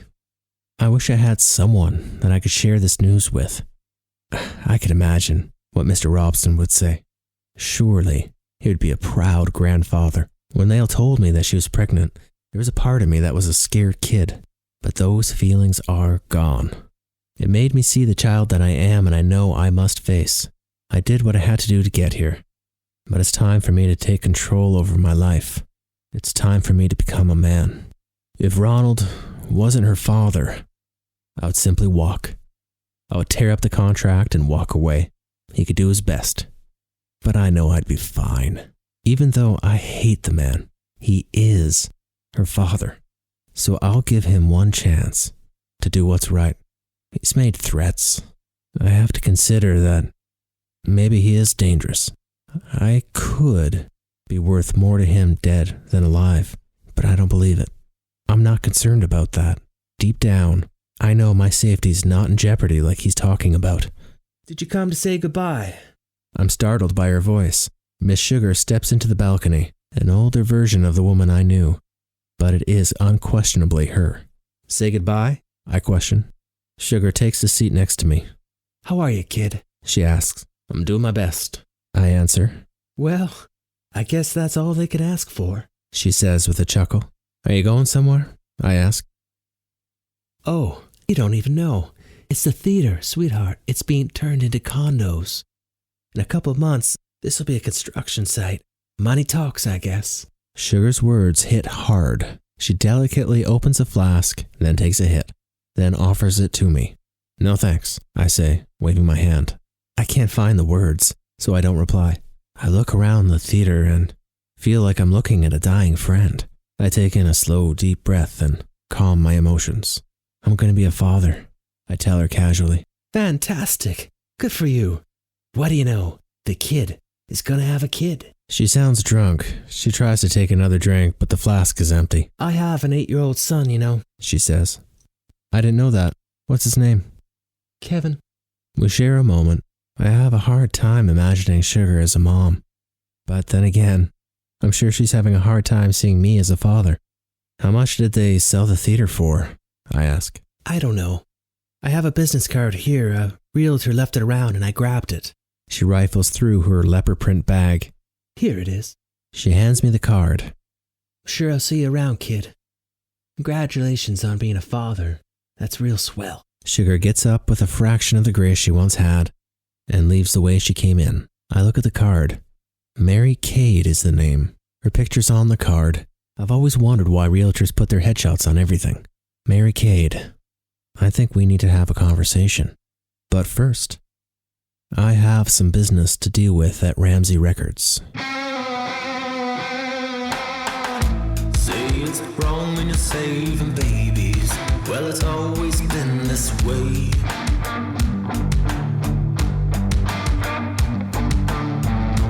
No, you're just looking for a soldier to fill the prisons that you've made.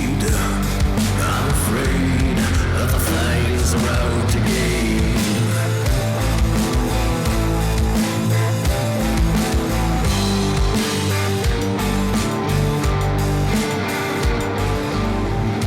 Sent them back across the ocean, future kings advised against. I'm in my condo waiting for him. His name is Carlos Cortez. Carlos is my lawyer. I've had too many coffees and my heart is racing. I don't love this condo, but I love the view. And because of that, I'll miss it. The coffee mug in my hand, it begins to shake, so I put it down. I'm standing by the window looking out, admiring the skyline as if it were a painting. It took over an hour to find the heavy stack of papers that are my contracts with Ramsey Records. And they're sitting on the coffee table waiting for Carlos to look them over. I feel embarrassed at how unorganized I am. I've been so grateful that I've been able to work and live as a musician that I haven't dared question anything. I felt like if I started questioning things too much, The spell would be broken and I would return back to the alley where Ronald had found me. A decade has passed since that day, and I have more than earned my keep. I've never looked at these papers. I've never had an agent. I've never had a lawyer. I had to think long and hard to find someone who's not tied to the company. And I really don't have any contacts outside of Ramsey Records. The only guy I could think of was the guy on the billboards and the ads on the park benches. He's everywhere. I didn't even have to Google him. His number and his tagline are etched in my brain. Call Carlos. Big bright ads with pictures of him giving the thumbs up. And I'm happy he's able to come on such short notice. When my phone rings, I feel like it's an alarm. It's almost never good when someone's calling. Who calls anymore? Friends text, unless someone has died. This time it's just the doorman announcing Carlos has arrived. I forgot to let them know I have a guest coming. I don't think I've ever remembered to do that. Carlos, thanks for coming on such short notice, I say as I shake his hand aggressively. Sit down, please, I say to him. Over the next few hours, I tell him everything, perhaps even more than he needed to know. I was in a very rare mood where I needed to talk. I began with my first show on my birthday at that old theater. I told him how I first met Ronald, how I went from the streets to where I am now. I told him how I've fallen in love with Lael. I told him about the baby. Finally, I told him I want out of Ramsey Records, and I need him to help me do that. So, this is all you have? Carlos asks, referring to the large folder on the table in front of him. That's it, I answer. Carlos leans over the table and rifles through the stack of papers. Well, Brad, it's amazing what you can fix when you throw money at it. I assume you have an impressive bank account. You could probably buy yourself out of a contract. I'll need some time to go through all this, he says. I've never had a bank account. I don't have a penny. I own nothing, I say with a tinge of shame in my voice. What do you mean? How do you pay for things? How do you get paid? Carlos asks. I have these. I just use them as I need them, I say, showing him my credit cards that all say Ramsey Records. The condo? Carlos asks. Not mine, I answer. Carlos shakes his head in disbelief. Okay, Brad. I'm going to need some time to process this. There's a ton of information here. He stands up and walks to the door. So, what do you think? Can I get out of this? I ask. I haven't a clue, he answers honestly. When Carlos leaves, the condo feels quite empty. I want to see Lael. I text her and ask if I could take her out to dinner. There's a great restaurant called The Bellwether close to where she lives. Unfortunately, she's having a girls' night with Christy, so we make plans for tomorrow evening. I tell her I love her and I wish her a good night. I lie in my bed. My bed feels awful. Lael's bed is much more comfortable. I fall asleep and dream deeply. I dream about her.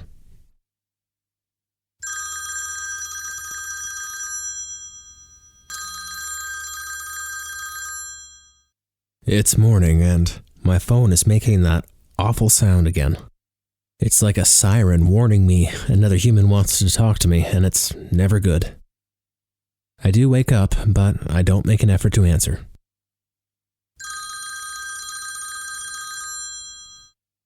This must be serious, I think to myself. No voicemail and an immediate callback equals some serious stuff. I reach over to see who's being so eager this morning. Carlos Cortez is written on the screen. I sit up and answer the call. Carlos, what's up? Brad, okay.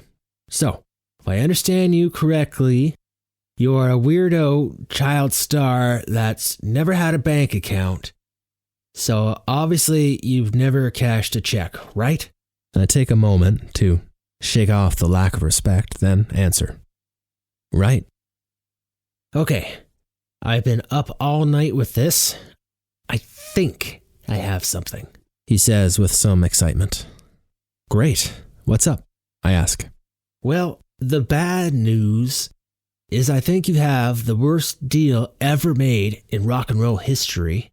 I mean, this should be criminal, but your signature is everywhere and It's as legal as it gets, Carlos says. Okay, all right. And the good news? I ask. Well, you've never been paid. Like, ever. You've been treated more like a product than a person. I can guarantee almost everything you've purchased with those credit cards has been written off as a business expense. Carlos is speaking with some excitement, but I'm not sure I'm grasping the good news yet. Right? Right. So, even though you have the shittiest deal I've ever seen, you still have never been paid your tiny percentage owed to you. How much? 2%. So, how much is that? I don't know. 2% of whatever And Then has made over the past 10 years? Shit. Let's go to Ramsey's office now. What? No, Brad, this stuff takes time. We'll have to go through lawyers. Best case scenario, we'll settle out of court. But even then, this is going to be a long battle. I'm putting on my jacket. Brad, you're going to mess this up. Don't go down there. I'll pick you up in 20 minutes, or I'll go alone. Fine. I'll be downtown on West 1st and Olive. Text me when you're close. Carlos says with some defeat. I hang up and arrange for a car. This morning, I'm making history. I dress in black and wear my darkest shades. Carlos and I walk into Ramsey Records, straight-faced and with purpose. The elevator ride to the top floor is silent, save Carlos's remark. This is crazy, he whispers.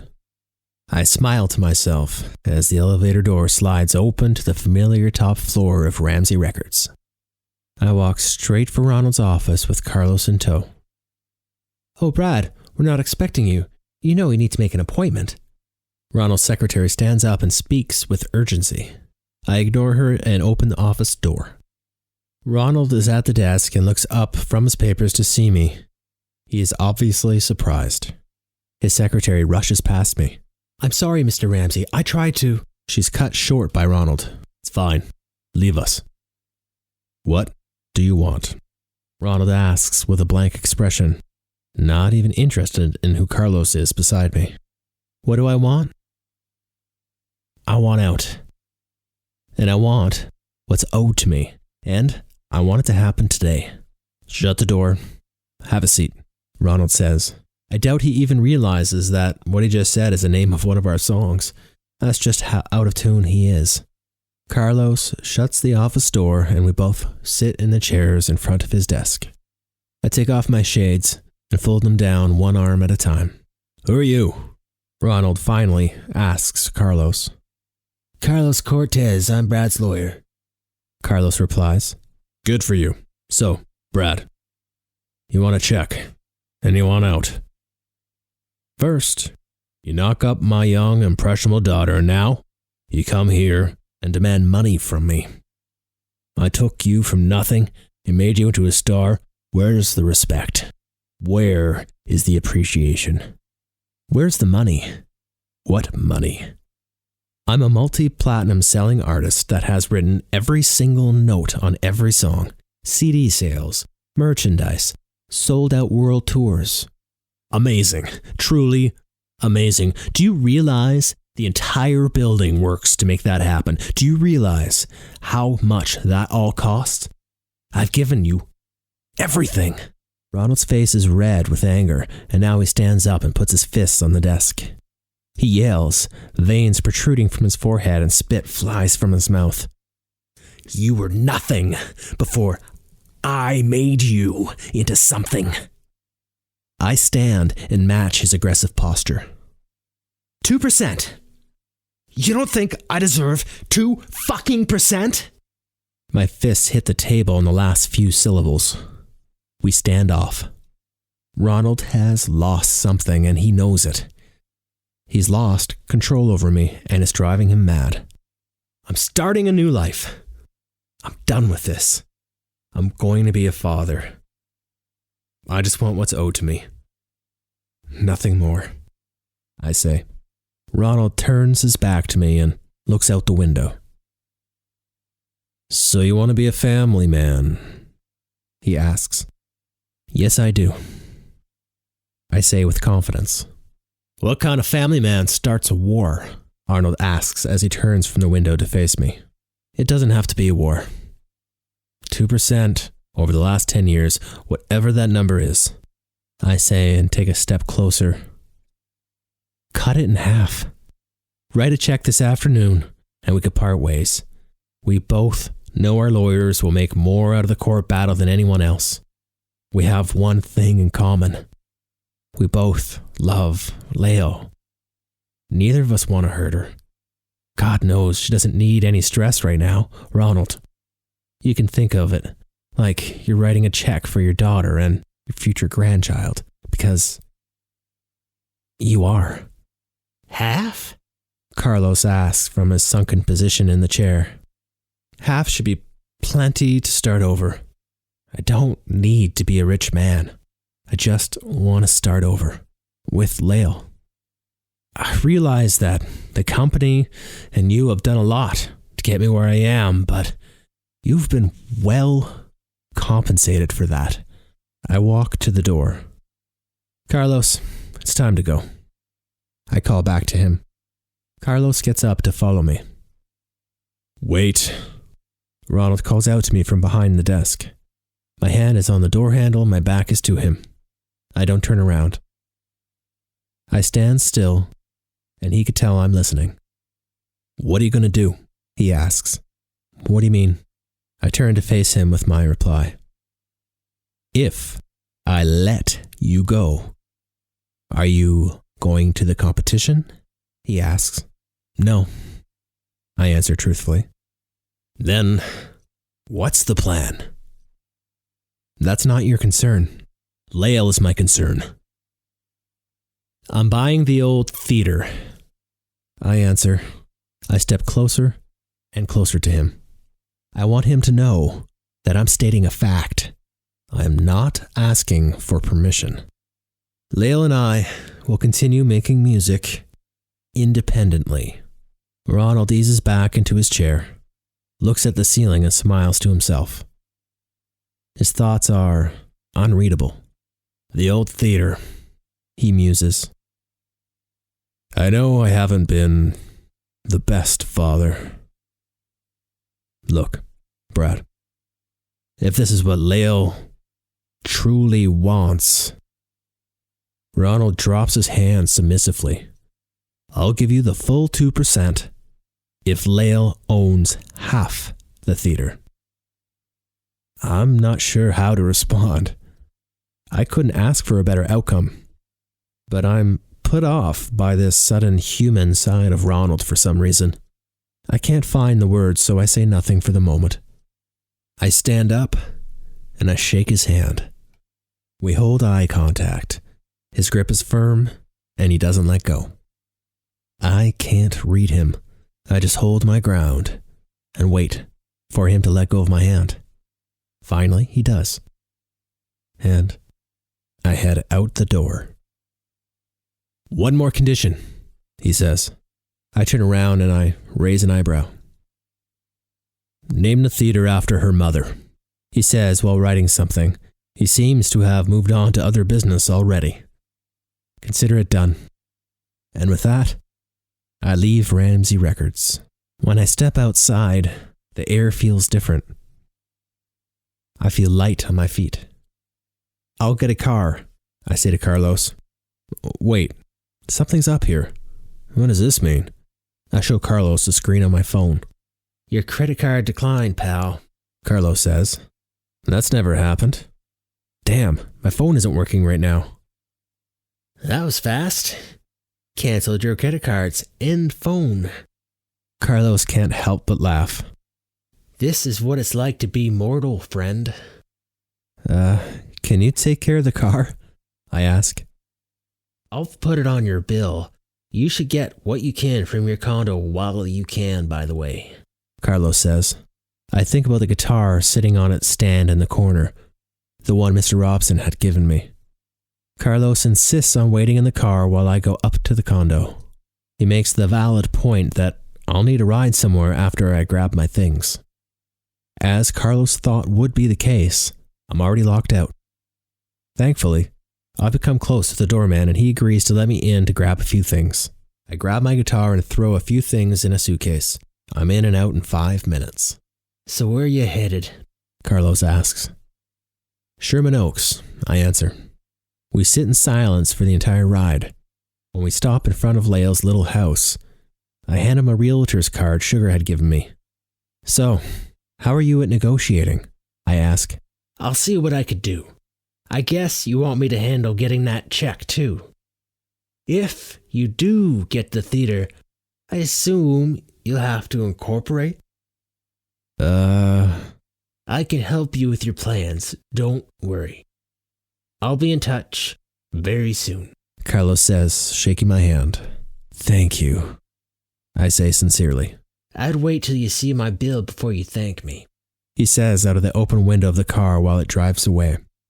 Lael's door is locked and no one's home, so I sit on the front porch next to all my worldly possessions and wait. I wait for the love of my life.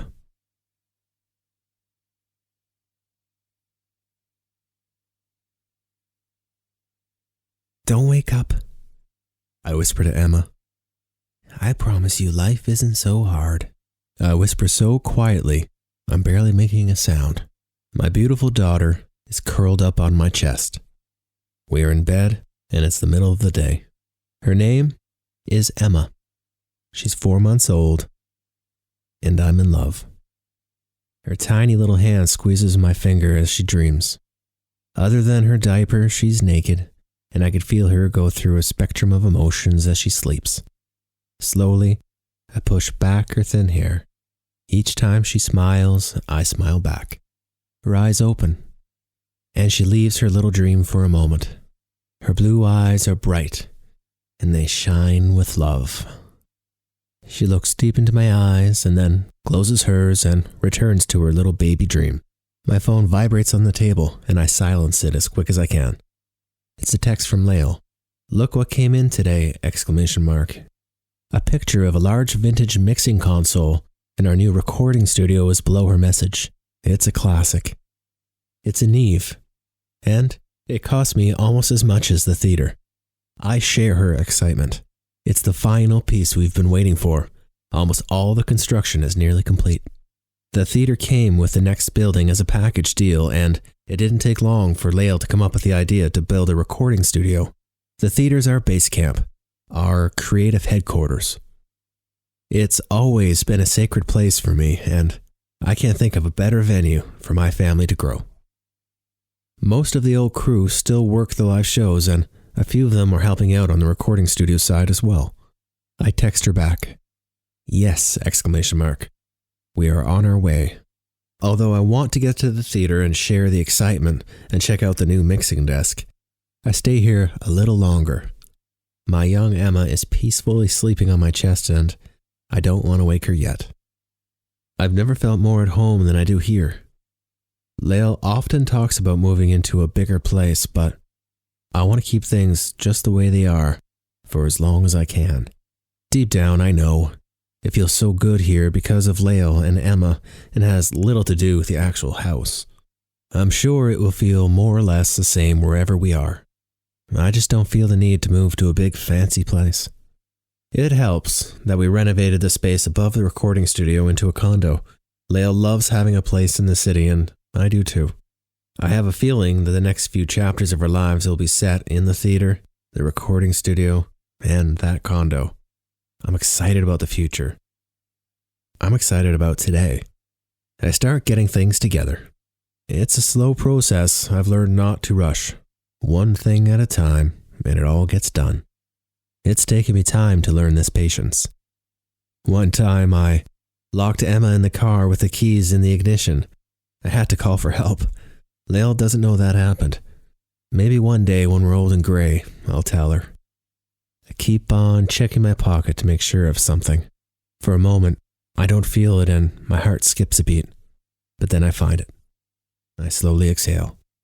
It's still there. I repeat this many times. Emma somehow stays asleep while I strap her into the seat. I check my pocket one more time before sliding in the seat behind the wheel. I finally have a driver's license. Carlos guided me through the process of what he calls being a mortal. Getting my license was at the top of the list. I mean, Carlos actually made a list. I think it's safe to say that I am his favorite client. I glance at sleeping Emma in my rearview mirror and pull away. Yes, today is a special day. I make my way through the winding road, over the hills into the city where she waits. It's rare to find parking available on the street in front of the theater, but it's a quiet evening and there's a perfect spot waiting for me. I repeat the process of getting Emma into the car, but in reverse. I have her in my arms, her bag over my shoulder, and of course, I have to check my pocket a couple more times. The theater basically looks the same, save the new name. I must admit, I like the name and what it represents. Ronald and I have a long way to go, but we have a working relationship now. He actually helped me find the infamous mixing desk that is waiting for me. Ronald doesn't get involved for the most part, but he softened up quite a bit when Emma was born. And Then is a brand that Ronald and his creative team came up with in a boardroom. I'm proud of the music I've made. I'm proud of every note. But there's no way I can go forward with that name. I release music under my own name now. Switch wasn't crazy about the idea of releasing under my name at first, but he seems to have gotten used to the idea. I don't play with Calvi anymore. Obviously, it seems to be better that way. We don't have bad blood per se. We have a lot of history together. But I can't trust a guy like that. I'm happy Switch is staying with me though. People don't realize how much a drummer changes the sound of a band. I like the way he plays. He makes me sound better. You can get to the studio from the side entrance, but I choose to go through the theater. As I swing open the door, I think how rare it is the door's locked. This place always seems to be open, like a library or hospital or a 24-hour diner that never sleeps. Hey, boss. An old friend that has worked at the theater longer than I've been alive holds the door open for me while I enter. I laugh dismissively at being addressed as boss. I can't say that I'm not moved by the support the staff is giving me though. They know where I'm from, where I've been, and who I'm trying to be. I could leave for a tour or family vacation and not have to worry for a moment about the theater. I need them. I need them more than they need me. I do sometimes worry about them pushing themselves too much, so I hired one of their nephews who was more brawn than brain to help out with that. Look, boss, my daughter's visiting with her family from Vermont tomorrow. Do you think I could have a day off? He asks, then shares a smile with Emma. You know what? I haven't worked the board in ages. I'll come in tomorrow, I tell him. Great. Thanks, boss, he says as he very slowly waddles away. I feel like all the old staff had a private conversation and agreed they wouldn't call me kid anymore. Emma and I take a moment to check on the main hall. I walk through the doors and make my way to the sound desk. I take a seat in the same old chair Mr. Robson would sit at. What do you think? It's kind of romantic in a way. Owning a theater like this. Your daddy used to live here most of the time, and the first time I ever played was right up there on that stage. There's a man that worked here. He used to work right where we're sitting right now. He was very special to me, and I wish you could have met him. I really do, Emma. I speak to her in a calm, quiet, baby voice, and she laughs back. I feel a pang of emotion in my heart thinking about how proud Mr. Robson would have been of me. My excitement's pulling me away to the construction site that is our new studio. I'm enjoying my moments with Emma, so I don't rush out. She really is teaching me about patience. To get to the studio from inside the theater, I have to go into the ticket office and through the newly created door that joins the two structures. They did their best to make the door look like it's always been there, but the door handles and lock look cheap and modern. I'll have to change that, I think to myself. I check my pocket once again. It's still there. Right where you put it. Once in the studio side, the feeling is different. It smells of construction. It's a familiar smell when a very old room or building is being renovated. It's a mix of new wood being cut and old material being torn down. The studio is very close to being completed, but there are signs of destruction and construction everywhere. Tools, buckets, rolls of plastic. Another few days, and Lael and I will be hanging pictures and making final touches. She really is good at creating a home. She calls it nesting.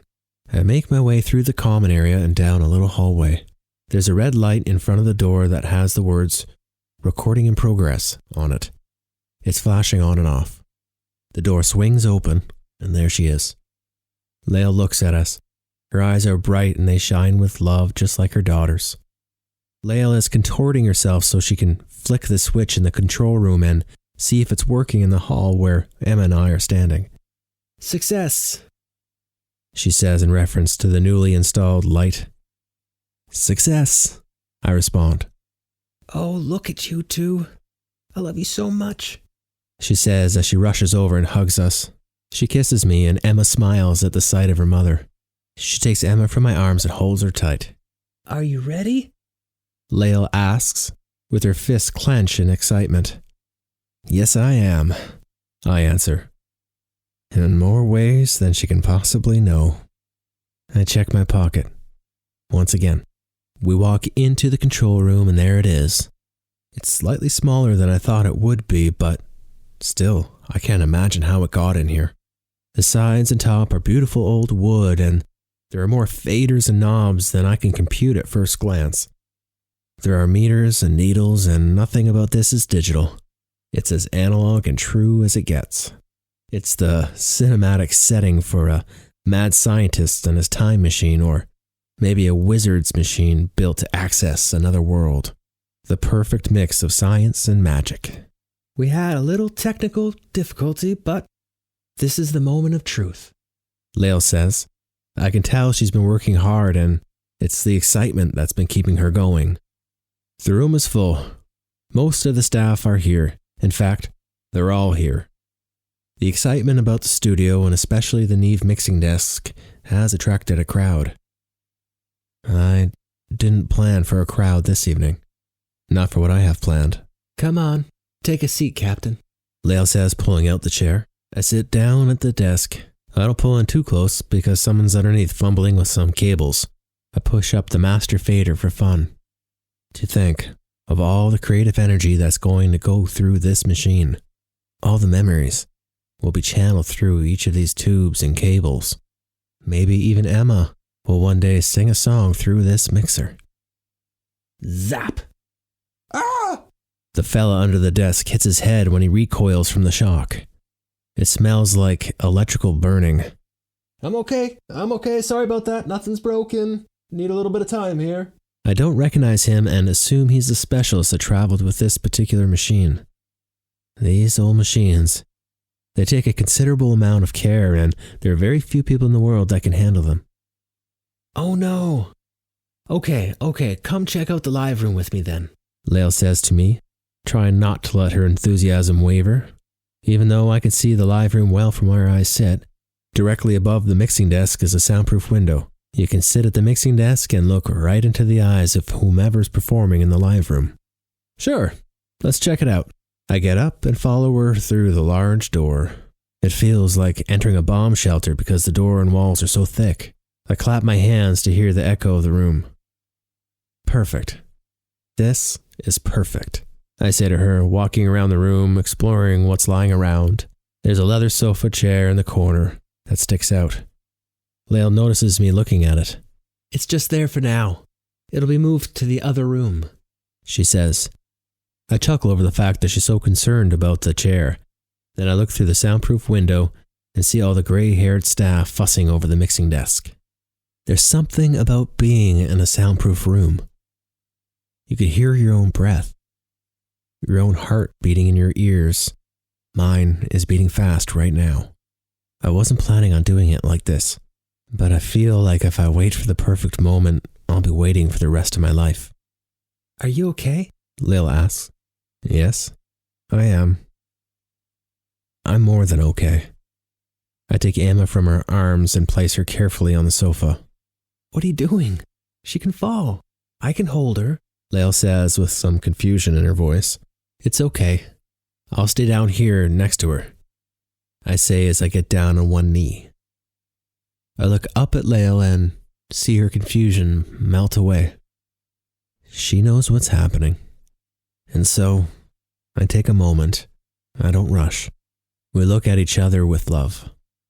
I have one hand on baby Emma, keeping her steady, and Emma has a silly smile on her face.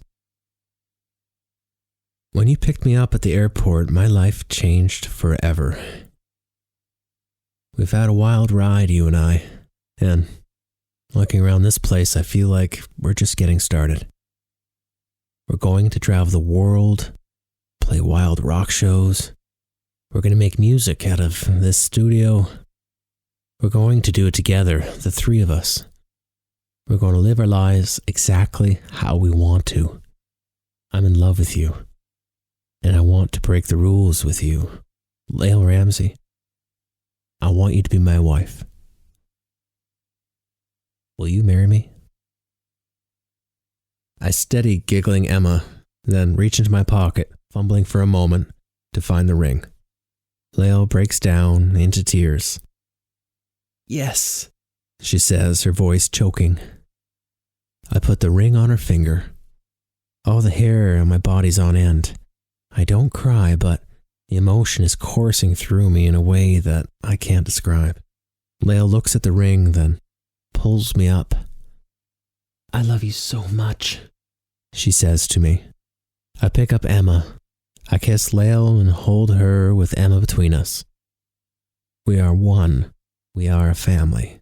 Looks like you got it on the first take. We hear the words coming from the speakers in the corner of the room. Our attention goes to the control room behind the soundproof glass. All the staff are watching us. A few of them have taken off their hats and they're holding them next to their hearts. The fella at the seat is holding down the talkback mic. The crew begins to applause. Then the fella releases the talkback mic so he can clap his hands. We watch the entire crew applaud in complete silence. It's a strange sight, all of them clapping and shouting and not hearing a sound. Another fella reaches over and presses the talkback mic again. The sound of the shouts and applause make us jump. Congratulations, he says with a large smile. Lil steps closer to the old-timey looking microphone in the middle of the room that has obviously captured my proposal. Thank you. I guess this means the desk works then, Lil says into the mic. Everything looks perfect, he says to us over the volume of the applause. I'm in the theater tonight, doing the sound for the live performance and getting a young band set up for their show. They're a simple trio, bass, drums, and guitar. It's an easy one for me, but it's been a long time and it's not quite as second nature as it once was. As the night progresses through, I'm becoming more and more comfortable with working the live mixing desk. It's a lot different from the mixing desk in the studio next door. First of all, this one isn't an analog machine like the one we just got. Secondly, it's live music. You're on the spot and there's no room for error, not during a concert. Even so, I have everything set up early so I can ease back in my chair and watch the theater slowly fill up with the concert goers. For a new band, they have a decent turnout. From where I sit, it's a great place for people watching. There's a young fella at the front of the stage all alone, looking at the equipment. I know what he's feeling. I remember being that kid. Then I see a crowd of girls come in together, dressed to impress. They're too young to realize that all of this is for them. They are so powerful, and I don't think they know. Everything is here because of them. There's a famous guitar player that said, there are two kinds of musicians. The kind that do it for the girls, and the kind that lie about it. This very theater was probably built to impress a girl. The studio next door certainly was. Everything I do now is to impress 2 girls that are in the studio right now. Hey, kid. Sugar comes into my little area with her son, Kevin. Hey, Sugar. Hey, Kevin. I greet them. Kevin is wearing the same clothes and the same hat as when I first met him. He's still too shy to answer me. Look, kid, I have to fly. Can you watch my kid? Kid? Sugar smiles at the little joke. She says it every time, and every time I still smile. Even though the years haven't been too kind to her, I still feel like I owe her a lot. And look down at little Kevin, who's looking down at his shoes. I have a show, she goes on. I'm the first one on. I promise I'll be back before this all wraps up. Sugar turns her attention to her son. Be good for Mr. Kid. She doesn't wait for me to answer and leaves. Little Kevin looks up at me, past me, and scans the whole space with curiosity. I look down at him. He's younger than I was when I first came here, and I don't think I was quite so shy. But he does remind me of myself, in this very spot, all those years ago.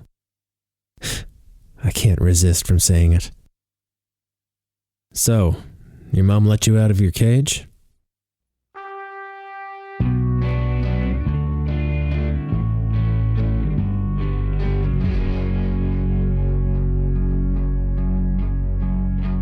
Remember the beginning when we were on fire. I was so driven, you were a stunning young bride. I've almost forgotten, so much time has passed by. In quiet while I drive.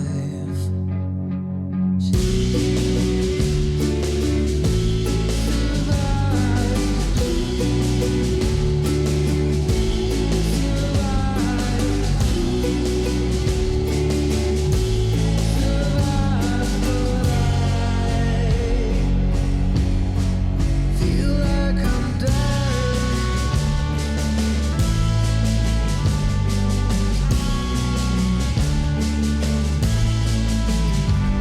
You're screaming with silence while I drive through the night.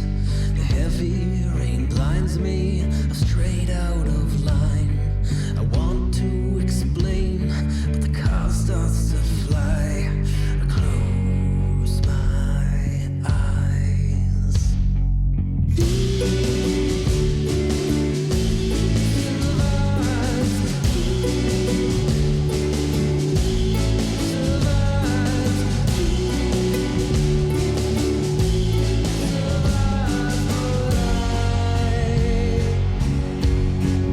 Feel like I'm dying. No, I'm not. I'm lost in the wreckage of metal and fire. I see that I'm bleeding, I'm barely alive. Your hands on my face,